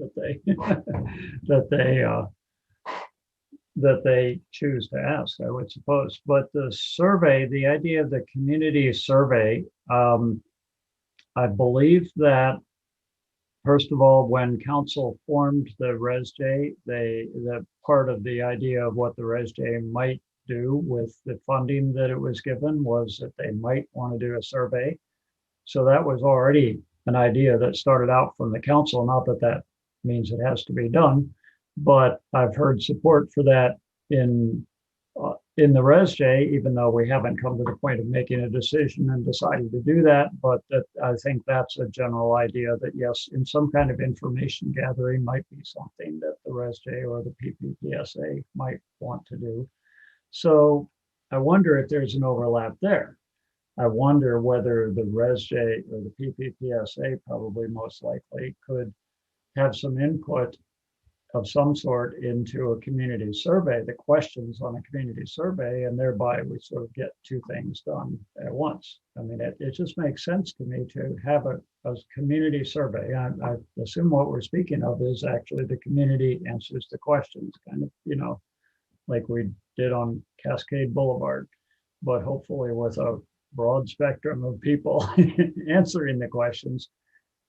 Is that what you were thinking when you spoke of a community survey, Renee, or are we talking about completely different things? I think we're talking about very different things, but there's some overlap because the community survey is really to find out what it is that what are the qualities that people are looking for in a chief. This is the common practice, as Garrett pointed out in the staff report, but also to gather so that we can use these in the interview process, people's ideas on public safety alternatives. And so that is out there, that it's before us, and that it can be presented to RICO in an interview type of format. Well, that's kind of what I was. But not a full-fledged kind of survey that the ResJ or the PPPSA would put together, because that's a whole, that's going to take you guys a long time to create something. That's the main. I think, can I just interject something? Yeah. I think Renee threw out a process that we're, as usual, chewing on, spitting out, rehashing. Could we ask Garrett to come back to us right now with his idea of how to we need a voice of reason here. I also don't think that this is a ResJ issue alone. We have a lot of people in our community. So Garrett, give us the voice of reason, wisdom, sage advice, so we can, the good news is we have support for moving forward. We have support for moving forward on option 2. And Renee suggested some ways to do that. And then there's been some little changes. Okay, fix it. Okay, well, I'm not going to say I'm wise or sage, but here's what I got from your conversation is option 2, you want a selection process. Suggestion is we do some type of survey, and I believe it needs to be separate from whatever the PPSA and ResJ want to do, because that's just going to add to the process, more time. But a survey basically that does the standard, what qualities would you like to see in the police chief?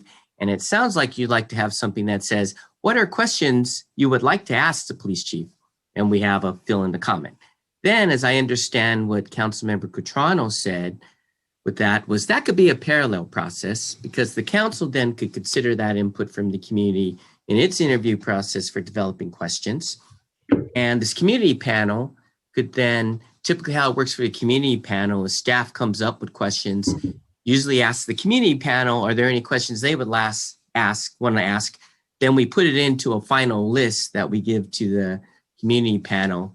And there's a little flexibility there to ask the applicant. And then that would consist of the 7, of which where I see the time will be is you're going to want us to put out something to the community to allow the community members to be able to apply to be the at-large community members, similar to what we did for the planning building services director. It sounds like you might want to do the same thing for businesses. It sounded like that. If you didn't want the chamber to appoint, then you need to find a business.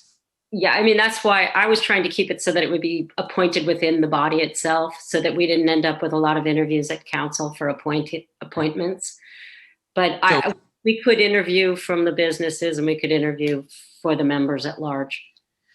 Yeah, and you could have an option for the businesses if you had a council subcommittee. You just pick one of the businesses. Obviously, that's council direction. In other places I've been, the community panel actually was selected by the town manager, but I'm not advocating that. But it does simplify the process. So at this point, what it sounds like, at-large members, I'll open it up, say a couple of weeks for people to apply. You'll need to do an interview of them. Maybe it's a special meeting, maybe it's not. And same with businesses, not sure. The chamber would appoint a business, but typically they would appoint a business that's a member, but they're not a member. I don't know. That rules out anybody. It might be better just to ask businesses, and we just put a list down who's interested, and you just select one. That'd be the easiest when you're conducting interviews. Just one quick interjection.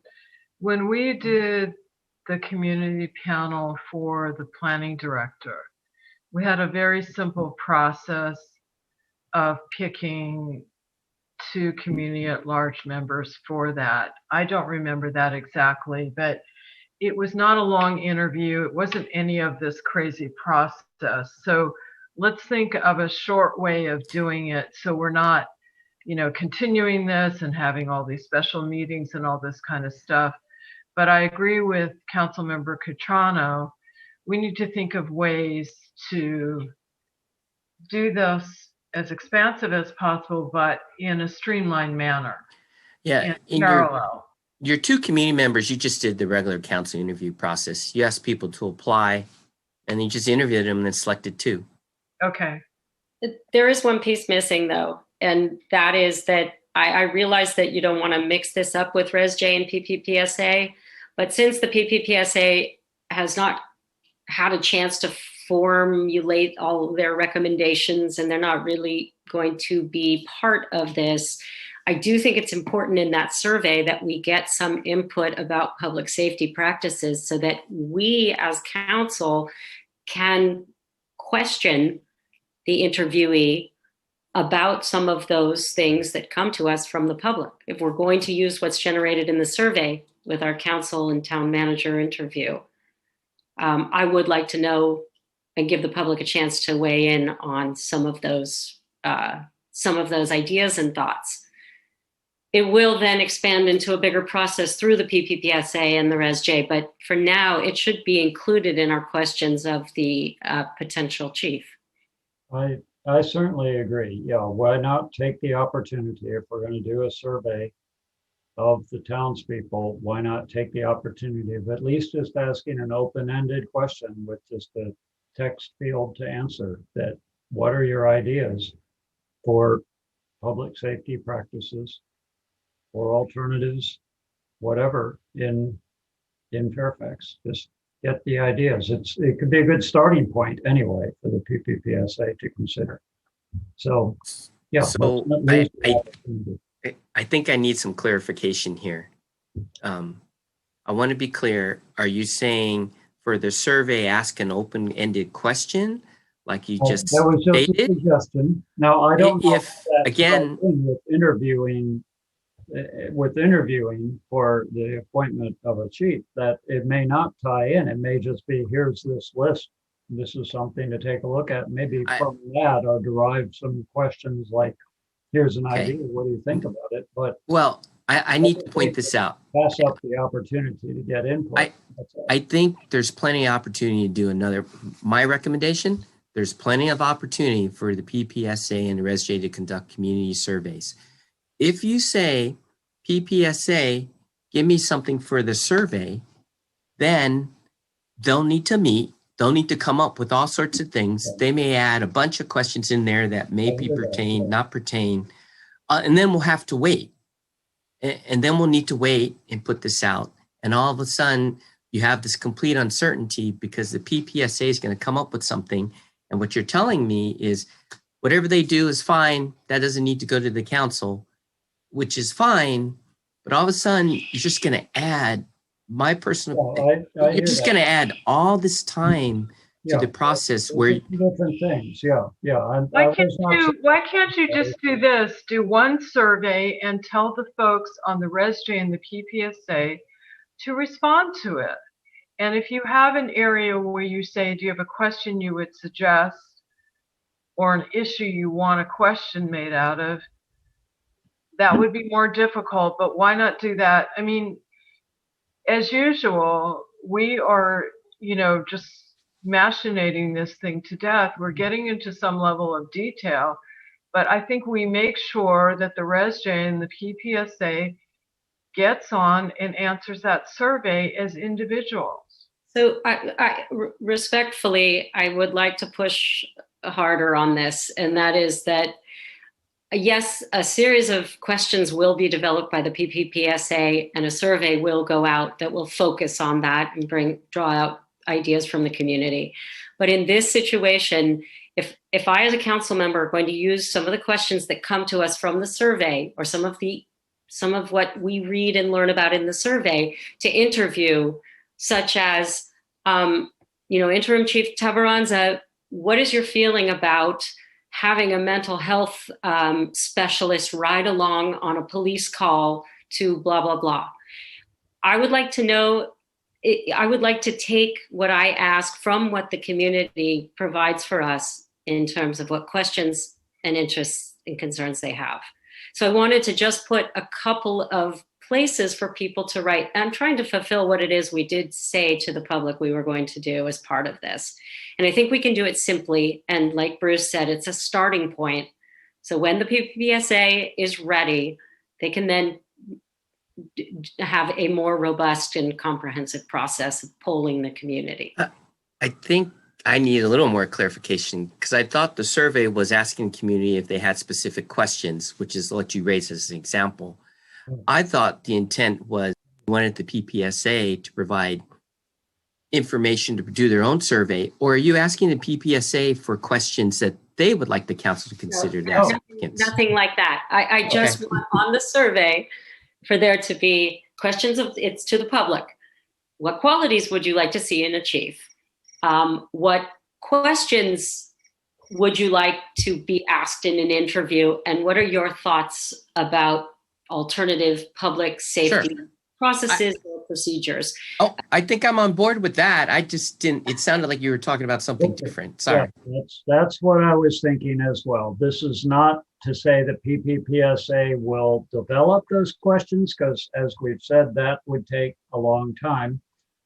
And it's not to say that those questions it's just exactly as Renee said. Those three questions would sound perfect to me, but of course it takes some time to read open-ended answers to questions, but I don't see any other way to do it. I don't think we're looking at multiple choice questions here. I think we're looking at just, hey, let's get some ideas, see what people are thinking, but it's just a starting point. Then it would go to PPPSA as one of PPPSA's inputs to think about things. Here's a survey. You can do another survey.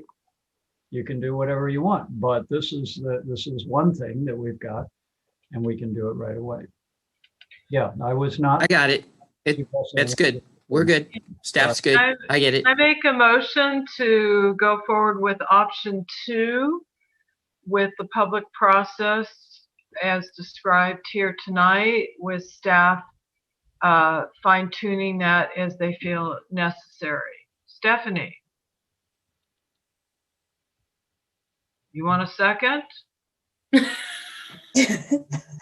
Or not? I'll second the motion. Thank you, Barb. Thank you, Councilmember Kohler. Okay. I think I understand that motion. All we said. Okay. Michelle, would you like to take a vote? I would be delighted, Mr. Mayor. Councilmember Goddard. Yes. Councilmember Cutrano. Yes. Councilmember Kohler. Yes. Vice Mayor Hellman. Yes. And Mayor Ackerman. Yes. And I will just admit that I did earlier say, I started out saying that maybe PPPSA could develop a survey, but then I quickly saw the error of that way. So if that was confusing, I'm sorry. But anyway, I think we landed on a consensus, and I'm always happy when we come to a consensus. Garrett, because that was such a convoluted, circular dialogue, and I would love to have something in writing we could go back to Res J with as far as what we agreed on before the minutes come out. Thank you. Good idea. Yeah, thank you. And I just wanted to thank Councilmember Goddard for bringing forward a process that we're able to iterate on live. It was really helpful. Yes. Agreed. Yeah. Thank you. Good. Okay, so we have one more item left, but it's at an hour where we should consider our near-term future. I'm feeling tired, but on the other hand, I'm also feeling like we have We are stacking up meetings ahead of ourselves, and I'm willing to go on. What do you all think? This would be. I'll make a motion that we waive the 11:30. Well, we're not even at the 11:30 rule. We're at the 10 o'clock. We passed the 10 o'clock. That we continue on with item 3. I'll second. Okay. So we just do a vote by affirmation. I'm in favor of it. Can we? I think we need a roll call vote. Does the state require a roll call vote for a decision to? All right, Michelle, go ahead. Take a roll call. Okay. Councilmember Cutrano. Yes. Councilmember Kohler. Yes. Councilmember Goddard. Yes. Vice Mayor Hellman. Yes. Mayor Ackerman. Yes. Motion passes. Okay, we're on to item 3. Is everybody okay to continuing without a break? Just thought I'd ask. Okay. Garrett? Okay, item 3 is consider the 2021 mid-year budget review report and direct staff as appropriate. So what you have is our mid-year budget report really kind of reviews the key revenue and expenditure activities for the town for the current fiscal year. It's based on 7 months actuals, historical patterns to revenues and expenditures, and what we expect as staff to actually be the numbers. So overall, we're pleased to report that the impacts of COVID-19 on the town's general fund is much less than we thought it would be. Specifically, in the proposed budget for 2021, we actually thought we'd have to dip into general fund reserves by about $380,000. And part of that, excuse me, was because we actually reduced our sales tax revenue estimate from fiscal year 1920, reduced that by 20%, and reduced some other revenues related to COVID. But instead, actually, revenues came in higher than projected, and so we're not going to have to dip into fund balance anymore. So specifically, we think general fund revenues will probably increase by a net of about $475,000. We think we'll experience expenditure savings of about $300,000. And I'm just going to briefly kind of go through the highlights as it comes to revenues and expenditures. So on the revenue side, that net $475,000, most of that comes from property and sales tax. Property tax came in about 77% higher than we thought. We thought it would come in higher. We just didn't think it would come in that high. And we're usually a little more conservative on property tax. What's really surprising is the sales tax number. As you know, the town collects 1%, and we have an add-on sales tax of 0.75%. And so what we found is when we did our projection for 2021, this current fiscal year, we reduced it by 20% compared to the adopted budget for 1920. And so we thought we would collect about a total of $1.2 million in sales tax revenue. It looks like we're going to collect, $1.55 million. So $1,550,000 in sales tax revenue. And how that breaks out is on that 1%. And how it works is for every dollar of taxable sales, there's 1%. That means you collect a penny for every dollar. That's the normal sales tax. The add-on sales tax is 0.75 cents. So that means that on every dollar of taxable sales, you collect 0.75 cents. Obviously, if you expound that, it gets bigger. So on the 1%, we actually think we'll collect about 100,000 more than we thought we would collect. So to put it in perspective, while that's really good, it's still less than what we thought we would collect in fiscal year 1920. Where the big number comes in is the add-on sales tax. We think that's going to be up by $200,000. And what that means is if it goes up, if we expect it to go up by more than 200,000 more than budgeted, that's actually more than we projected in fiscal year 1920 in the adopted budget. So how does that happen? Well, pretty much because of COVID, I think what's going on is that 0.75 cents, you collect a lot of online sales and you collect car sales, obviously, but a lot of online sales. So we get that add-on because retailers actually have to collect it, and then it gets distributed to the district, in which case the town. So what that means is, seems like under COVID-19, people have been doing a lot more online shopping, Amazon, wherever, and that's just generated a lot more revenue. And what that means is rather than doing the typical shopping outside the community and spending their money outside the community, pay sales tax outside, it's all coming inside because people are buying more online. That's what we found. Now, some of the other revenue things, just quickly, user taxes, that has to do with our utility user tax. That's actually up by 50,000. Again, because of shelter in place, we think people are using more energy by staying at home, working remotely. They've just been using more energy than they would normally use because they're at home. Some of the other things to really point out is it isn't all rosy. About 155,000, let me rephrase that. We actually believe, according to what we thought we would collect in some other categories, we actually are going to collect 155,000 less than what we thought we would in the projected budget. Most of that. That's franchise? You're talking franchise? No, it's fines and licenses. Oh, fines and licenses. Okay. Rents and interest, charges for current services. Those all total a reduction of 155,000. Of that, 50,000 is reduction in recreation fees. That's a 60% reduction in what we thought we'd collect. Obviously, less parking fines, business licenses down, pretty significant. And so that's all drop, but obviously that's offset by the other revenues. Now, in terms of some of the other things, planning and building fees. So that's up by 30,000. Interesting thing about that number is because it's up by 30, that actually matches what we thought we would collect, what we budgeted in fiscal year 1920 in the adopted budget. So that's gone up. It somewhat reflects we had fee increases in July. So that's probably the highlights of revenue. On the expenditure side, we indicated we think we'll come in about 300,000 less than we thought we'd be at. One thing to point out, a lot of times that's just one-time savings. It's either costs are deferred to the next year or carried over, or we just spent less than we thought in a specific category. It varies year to year. One good thing, we think all departments will stay within budget. And, that's the largest budget obviously is police. And you may recall we did allocate 100,000 for ResJ activities.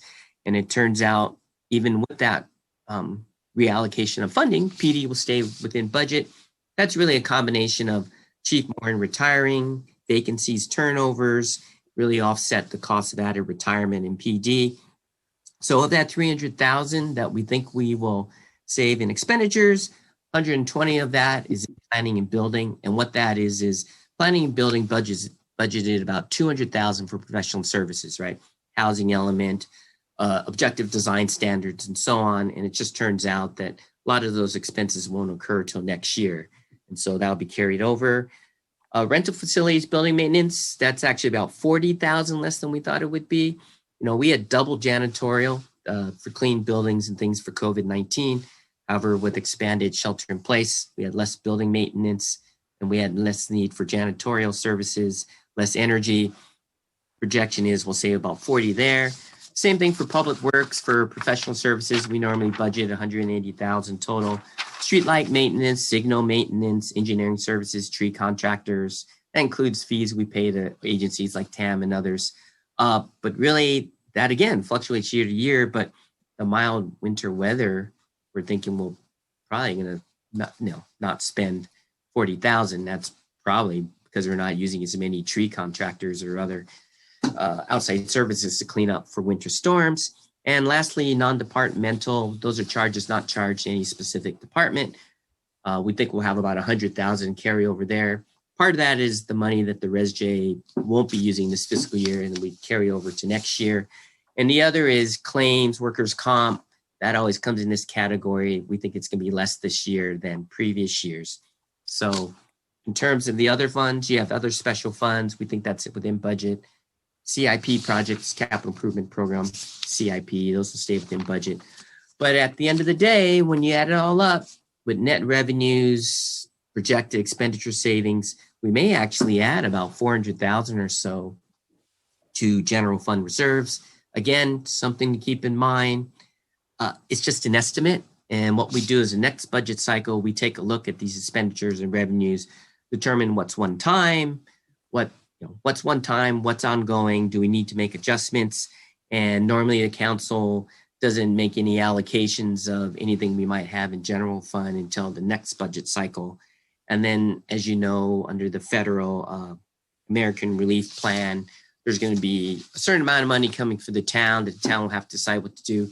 But that should also be incorporated into the budget process of how we're going to use that money. So with that, tried to do a quick summary, and I know Michael's available to answer any questions.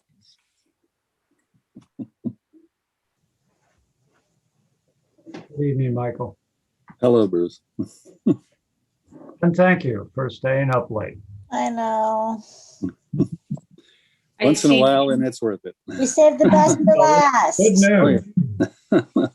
I see Chance's hand. He was waving at me.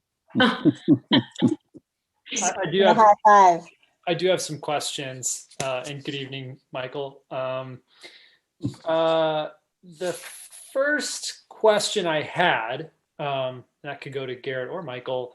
The net 475 that's projected, we do have the 25% sort of buffer, so it could be as high as 635. But you noted in the staff report that the COVID relief received from the state is designated in a special fund, Fund 52. And I was wondering, was that 90 something thousand, or was there more? And is that separate? That's separate from this. So that's just in addition to, correct? Yeah, it was 91,000 and change, and it's from this number. Great, thank you. Yeah, And then Fund 52 is our disaster fund. And so we put all of our COVID expenses over to that fund, and the monies that we receive that are intended to offset that, we're putting that in there also. that's really helpful to know. Thank you. That's what that fund is, that special fund. The other question was for Garrett, and this is just more general for the public listening in too, and secretly for myself. I was wondering if you could explain the difference between the user taxes and the franchise fees, just noting that one talks about utility bills, but the other one, franchise fees, also talks about gas and electric. So I was just wondering if that could be specified. So when we say user taxes, that's utility user tax. That's the 4% that gets applied against cable and energy bills, so gas and electric. In that line for user taxes, it also includes the hotel tax, transit occupancy tax at 10%. So that's in that line. Franchise fees, that's basically your garbage. So as you know, garbage, the franchise fees, what is it, Michael? 10%, I think it is. So 10%. We have a contract with that. Right. So it's anyway, franchise fees includes the franchise fees we collect for garbage. It also includes what we collect for cable. There's a franchise fee that we receive. Gas and electric. And gas and electric. So that's all kind of wrapped in there. So just to clarify, there are two different ways that the town receives tax revenue for cable and for utilities, correct? There's one on the utilities, like the service provider side, and there's one on the side of consumers. The users. Yeah. Right. Users. The service providers pay a fee based on their use of the roads and the public right-of-ways and such. That's sort of the rationale behind having a franchise fee. The user's fee is based on their own usage of electricity, etc.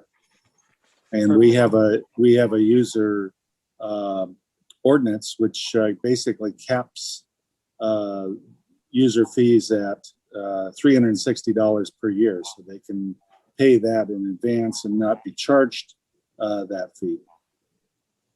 Great, thank you. And I think I missed. Oh, you're on mute, Garrett. Sorry. Utility users on the phone bill, franchise fee, that's the cable. Got it. The other question I had was related to, I know at the state level, they're doing some things related to business licenses, like waiving fees for certain businesses impacted by COVID. I didn't know if we did anything at the local level related to that. And then related to that being down or anything like that. And then the other thing I was hoping to get clarification on for the public is what this local agency investment fund is as well. So Michael could probably talk about LAIF. I think that you're talking about the interest rates revenue. So Michael could talk about that. And then quickly, business license, we didn't adopt anything to waive business license fees. Yeah, local agency investment fund is a fund that allows governmental agencies, cities, special districts, other groups to invest their excess funds using the personnel at the state, their professional investment advice, and their power of being able to do investments with a fund that's very restricted in terms of what they can invest in, and no stocks and bonds and things like that. It's mostly governmental issue bonds, which is why our rates are so low. But the real advantage to the fund is that you can get the money that you need for operations the same day. I can call in the morning before 10 o'clock and be able to get a distribution from our account the same day, which is really helpful for cash flow purposes. So we usually keep a balance that has a high of 4 million during those periods of the year when we have excess funds, to a low which gets down below 1 million in December when we're in our dry months. So it's kind of like a money market fund for government. In a manner of speaking, yeah. Mm-hmm. And my last question, Garrett, because I know we chatted about this a little bit, but this unprecedented move by the new administration to give all 19,000 plus cities, towns, and villages some money. And I believe Fairfax potentially has access to up to $1.4 million. I was wondering, based on where we're at now, having, looking our budget looking rosier than it did, or what we had prepared for, how do you expect that to turn out? Do you expect us to be like, my understanding was that there were that was made for cities and towns if they had cuts in services and things like that. But are we going to be able to draw from that over the course of, a couple of years? And when would we know how that's going to turn out? Is that at the end of the budget? Here, so just one question I want to add. My recollection is there's a limit on how long that money is good for, and there was a lot of limits on what you could use it for. So you can't fill in revenue loss or property tax loss or things like that. And my question, to piggyback onto yours, is I have a feeling we will not be able to spend all the money, because I don't think we will be able to fit all those categories. What do you think, Garrett? So I'm basing this on a seminar or webinar that I attended yesterday. I think it was yesterday. And so it's not particularly clear on everything. There are lots of restrictions, but one thing to point out, the 1.4 million is actually an estimate. And what was pointed out to us is the federal government's never done anything like this before. So the 19,000 cities, towns, and villages, that's a guess. That could change. If that changes, then the actual number you receive will be less. Now, that being said, I believe it was 2024 that you have to use the funding by, but it's flexible with regard to lots of different things that you could use it for. One thing to keep in mind, infrastructure is very limited. You can only use it for water, sewer, or broadband infrastructure. So it's not clear if storm drain improvements falls underwater. So those are questions that still need to be answered by the Treasury. Revenue side, it actually, again, the League of California Cities can ask for clarification from the Treasury, but the language is such that if you compare the revenue that you were supposed to receive that you budgeted in fiscal year 18-19, and you can show revenue reductions in 19-20 in the eligible categories, whatever those are. You can actually use a portion of that money to fill the lost revenue. Again, lots of things to be figured out. The main recommendation from the league was you just need to wait. You need to wait till we get clarity. You need to wait before you consider like grants to businesses or so on, if that's something you want to do. You need to wait because there's so many over programs out there providing a series of funding that you really want to leverage your funding with all the other things out there. So I would say that it will probably fall within the budget cycle for next fiscal year, where we'll have more information, and then we can put together a list of things that the council might want to consider, or you may ask questions what we can do, and so you should be able to see that. But right now it's 1.4 million, could be less. It didn't sound like it'd be significantly less, but they did say it would be different. I hope that answers your question.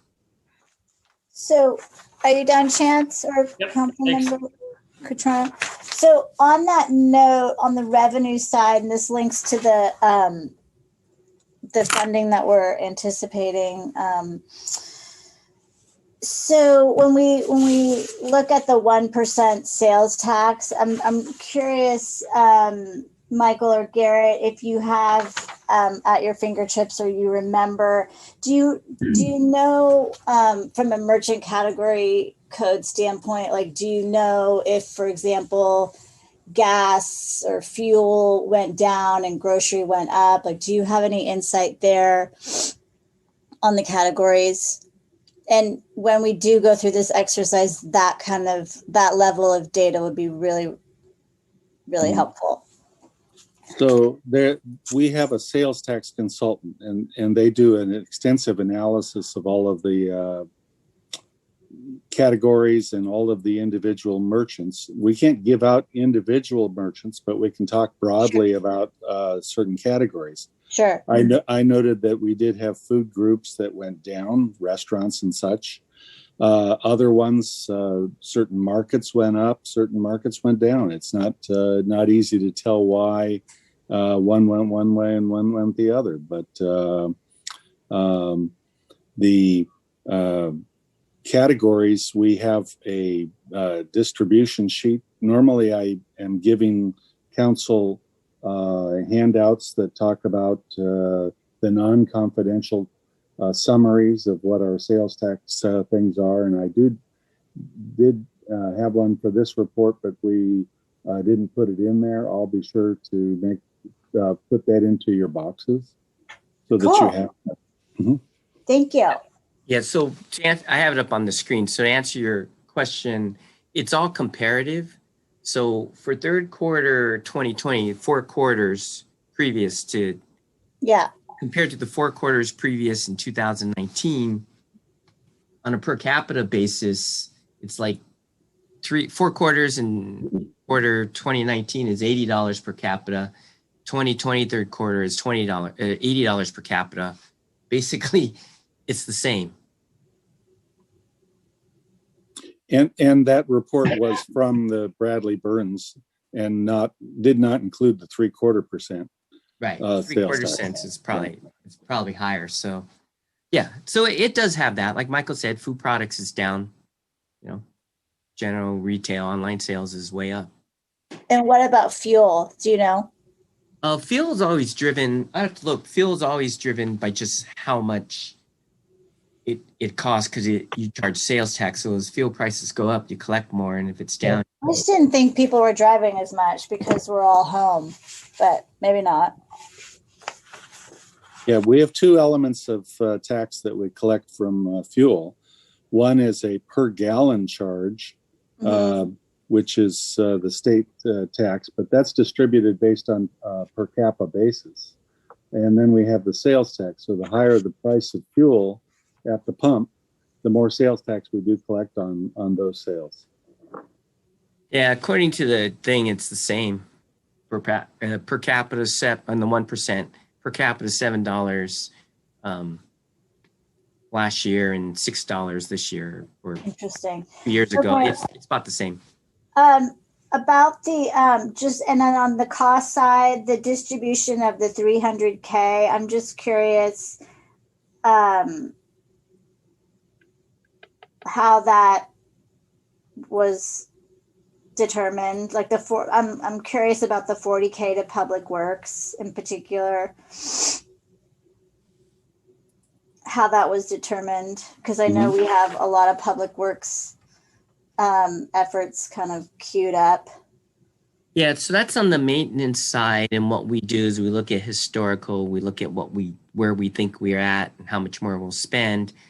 And we're thinking now the 180 that's roughly budgeted, we're not going to spend, we'll spend 140, but the other 40 we're not going to spend.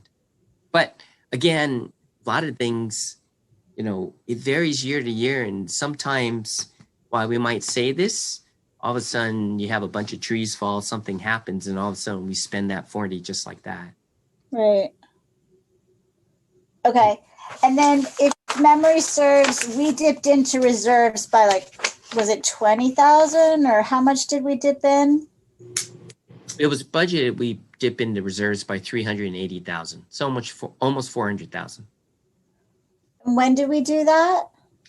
In the adopted budget for 2021, we indicated in order to maintain the same service levels as projected, we would need to dip into reserves by about 380,000. Obviously, we're not doing that.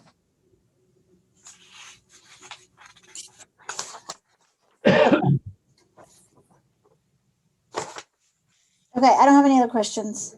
Thank you. I have a couple of questions. So when we have our sales tax consultant do these comparisons, are we also, it doesn't sound like it, but we should be including the 3/4 cent Measure C? They do a separate analysis for each one. Okay. We got to keep in mind that the Bradley Burns is based physically on what's located in the town here. So a store is in, across the border in San Anselmo. We don't collect anything from that, and the ones that we collect on are physically here. With the 3/4% sales tax, we were able to capture the internet sales and the auto sales. Right. Any of those where they identify Fairfax as the zip code for and charge the additional tax as they do with internet sales and such, we collect those. So there's a different skew of revenues that we get for that add-on tax.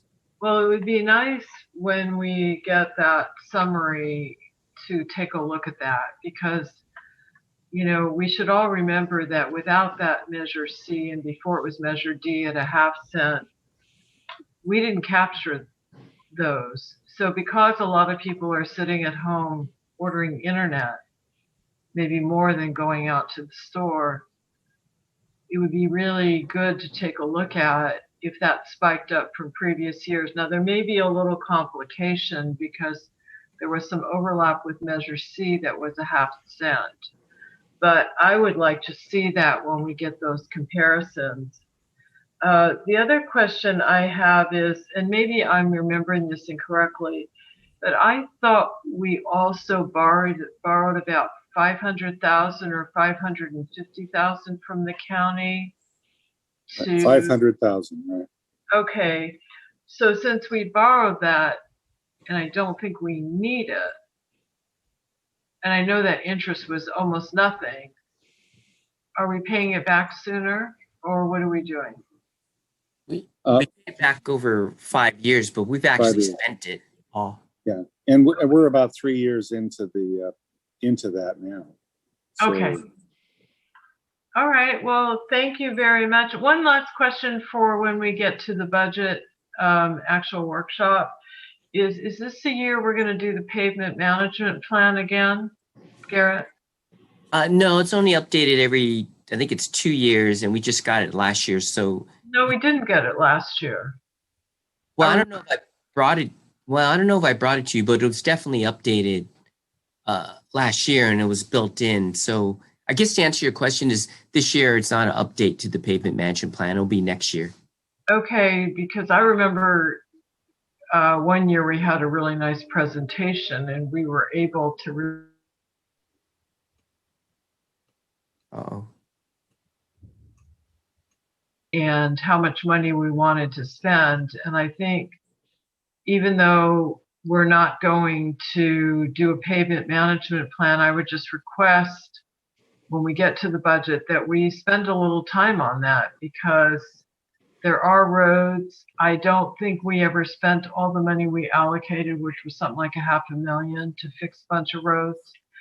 And I know, so I'm just asking for when we do that budget workshop that we have some discussion on that, because I think we are going to have some extra money. And to me, some of our roads are in not great shape. And I think that's one of our commitments to our community. Yeah. But to be clear, we can't use the 1.4 or whatever on roads, right? Is that correct, Garrett, that we can't, even though it's infrastructure?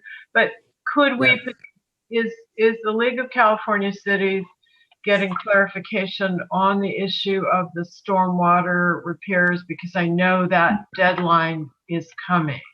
Yes, yeah, they're getting clarification on that, but they said it was really clear you can't use it for road infrastructure. That might be a separate bill. A side note, they said why it's only limited to water, sewer, and broadband infrastructure is that was the only way to get the moderate senators to support the bill.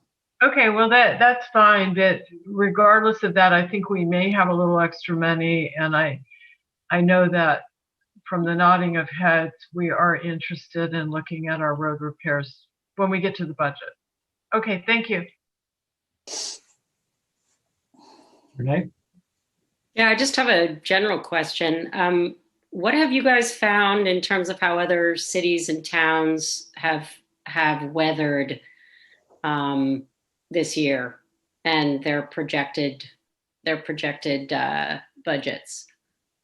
So I don't imagine that I imagine we're in the minority of yes. places that have fared so well.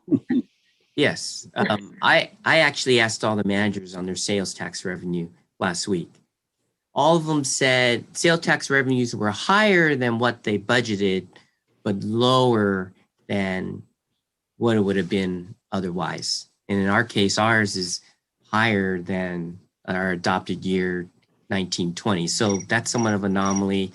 For some of the other two, you may recall some of the cities or towns actually did furloughs, which were equivalent of salary cuts. So we didn't have to do that either. Mm-hmm. Some of my prior cities that I've worked with, like Yountville, have absolutely been devastated with reductions in transient occupancy tax. Their revenues, 3/4 of their revenues are transient occupancy, and much of the rest of it through sales tax and such. So it depends on the spread of the way that the revenue sources are in each of those cities. We're pretty lucky that 70% of our revenues are heavily property tax and sales tax. So just to follow up on that, this COVID relief and this 1.4, does it take is it accounted for based on revenues? It's absolutely, so you could be just doing great and you're still eligible. It's not calculated. Right. No, you'll have to spend it according to what's required. But yes, no, it's not based on that. That's not included in the formula. Okay. So it's use it or lose it by 2024, it sounds like. Not a bad problem to have. All righty. Thank you. Thank you, Michael. Thank you, Michael. Thank you both. Happy to help. Good job, you guys. Not only have a new software system, you've got good numbers coming out. Yeah, exactly. Keep it coming. I wish I could say it was because of that, but Mayor, should we go out to the public to see if anyone has a comment? Yes, okay. So that was all just questions. I guess we actually had our discussion when we should have gone out to the public. So yeah, good point. Let's go out to the public. Michelle, would you do that, please? Yes. My apologies to those of you who have been waiting. That was definitely an oversight. So if you have a question about this item or a comment, please raise your hand. There's one hand, Beth Vertical. You are unmuted now. Thanks, Michelle. Hey guys, can you answer a question? I'm just curious, with the federal money that's being given to Fairfax, maybe 1.4 for lucky kind of a thing, can that money be used for the Redwoods?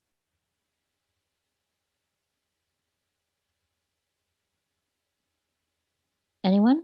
Do you want me to answer questions or wait till the end of public comment?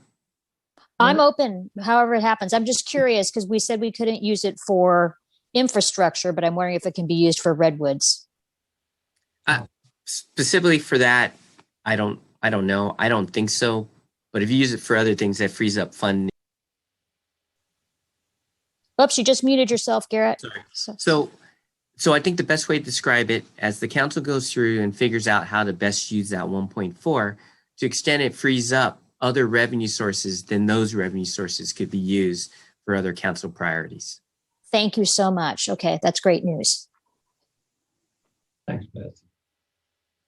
Anyone else? Oh, we have Michael. Michael McIntosh, you are the next speaker.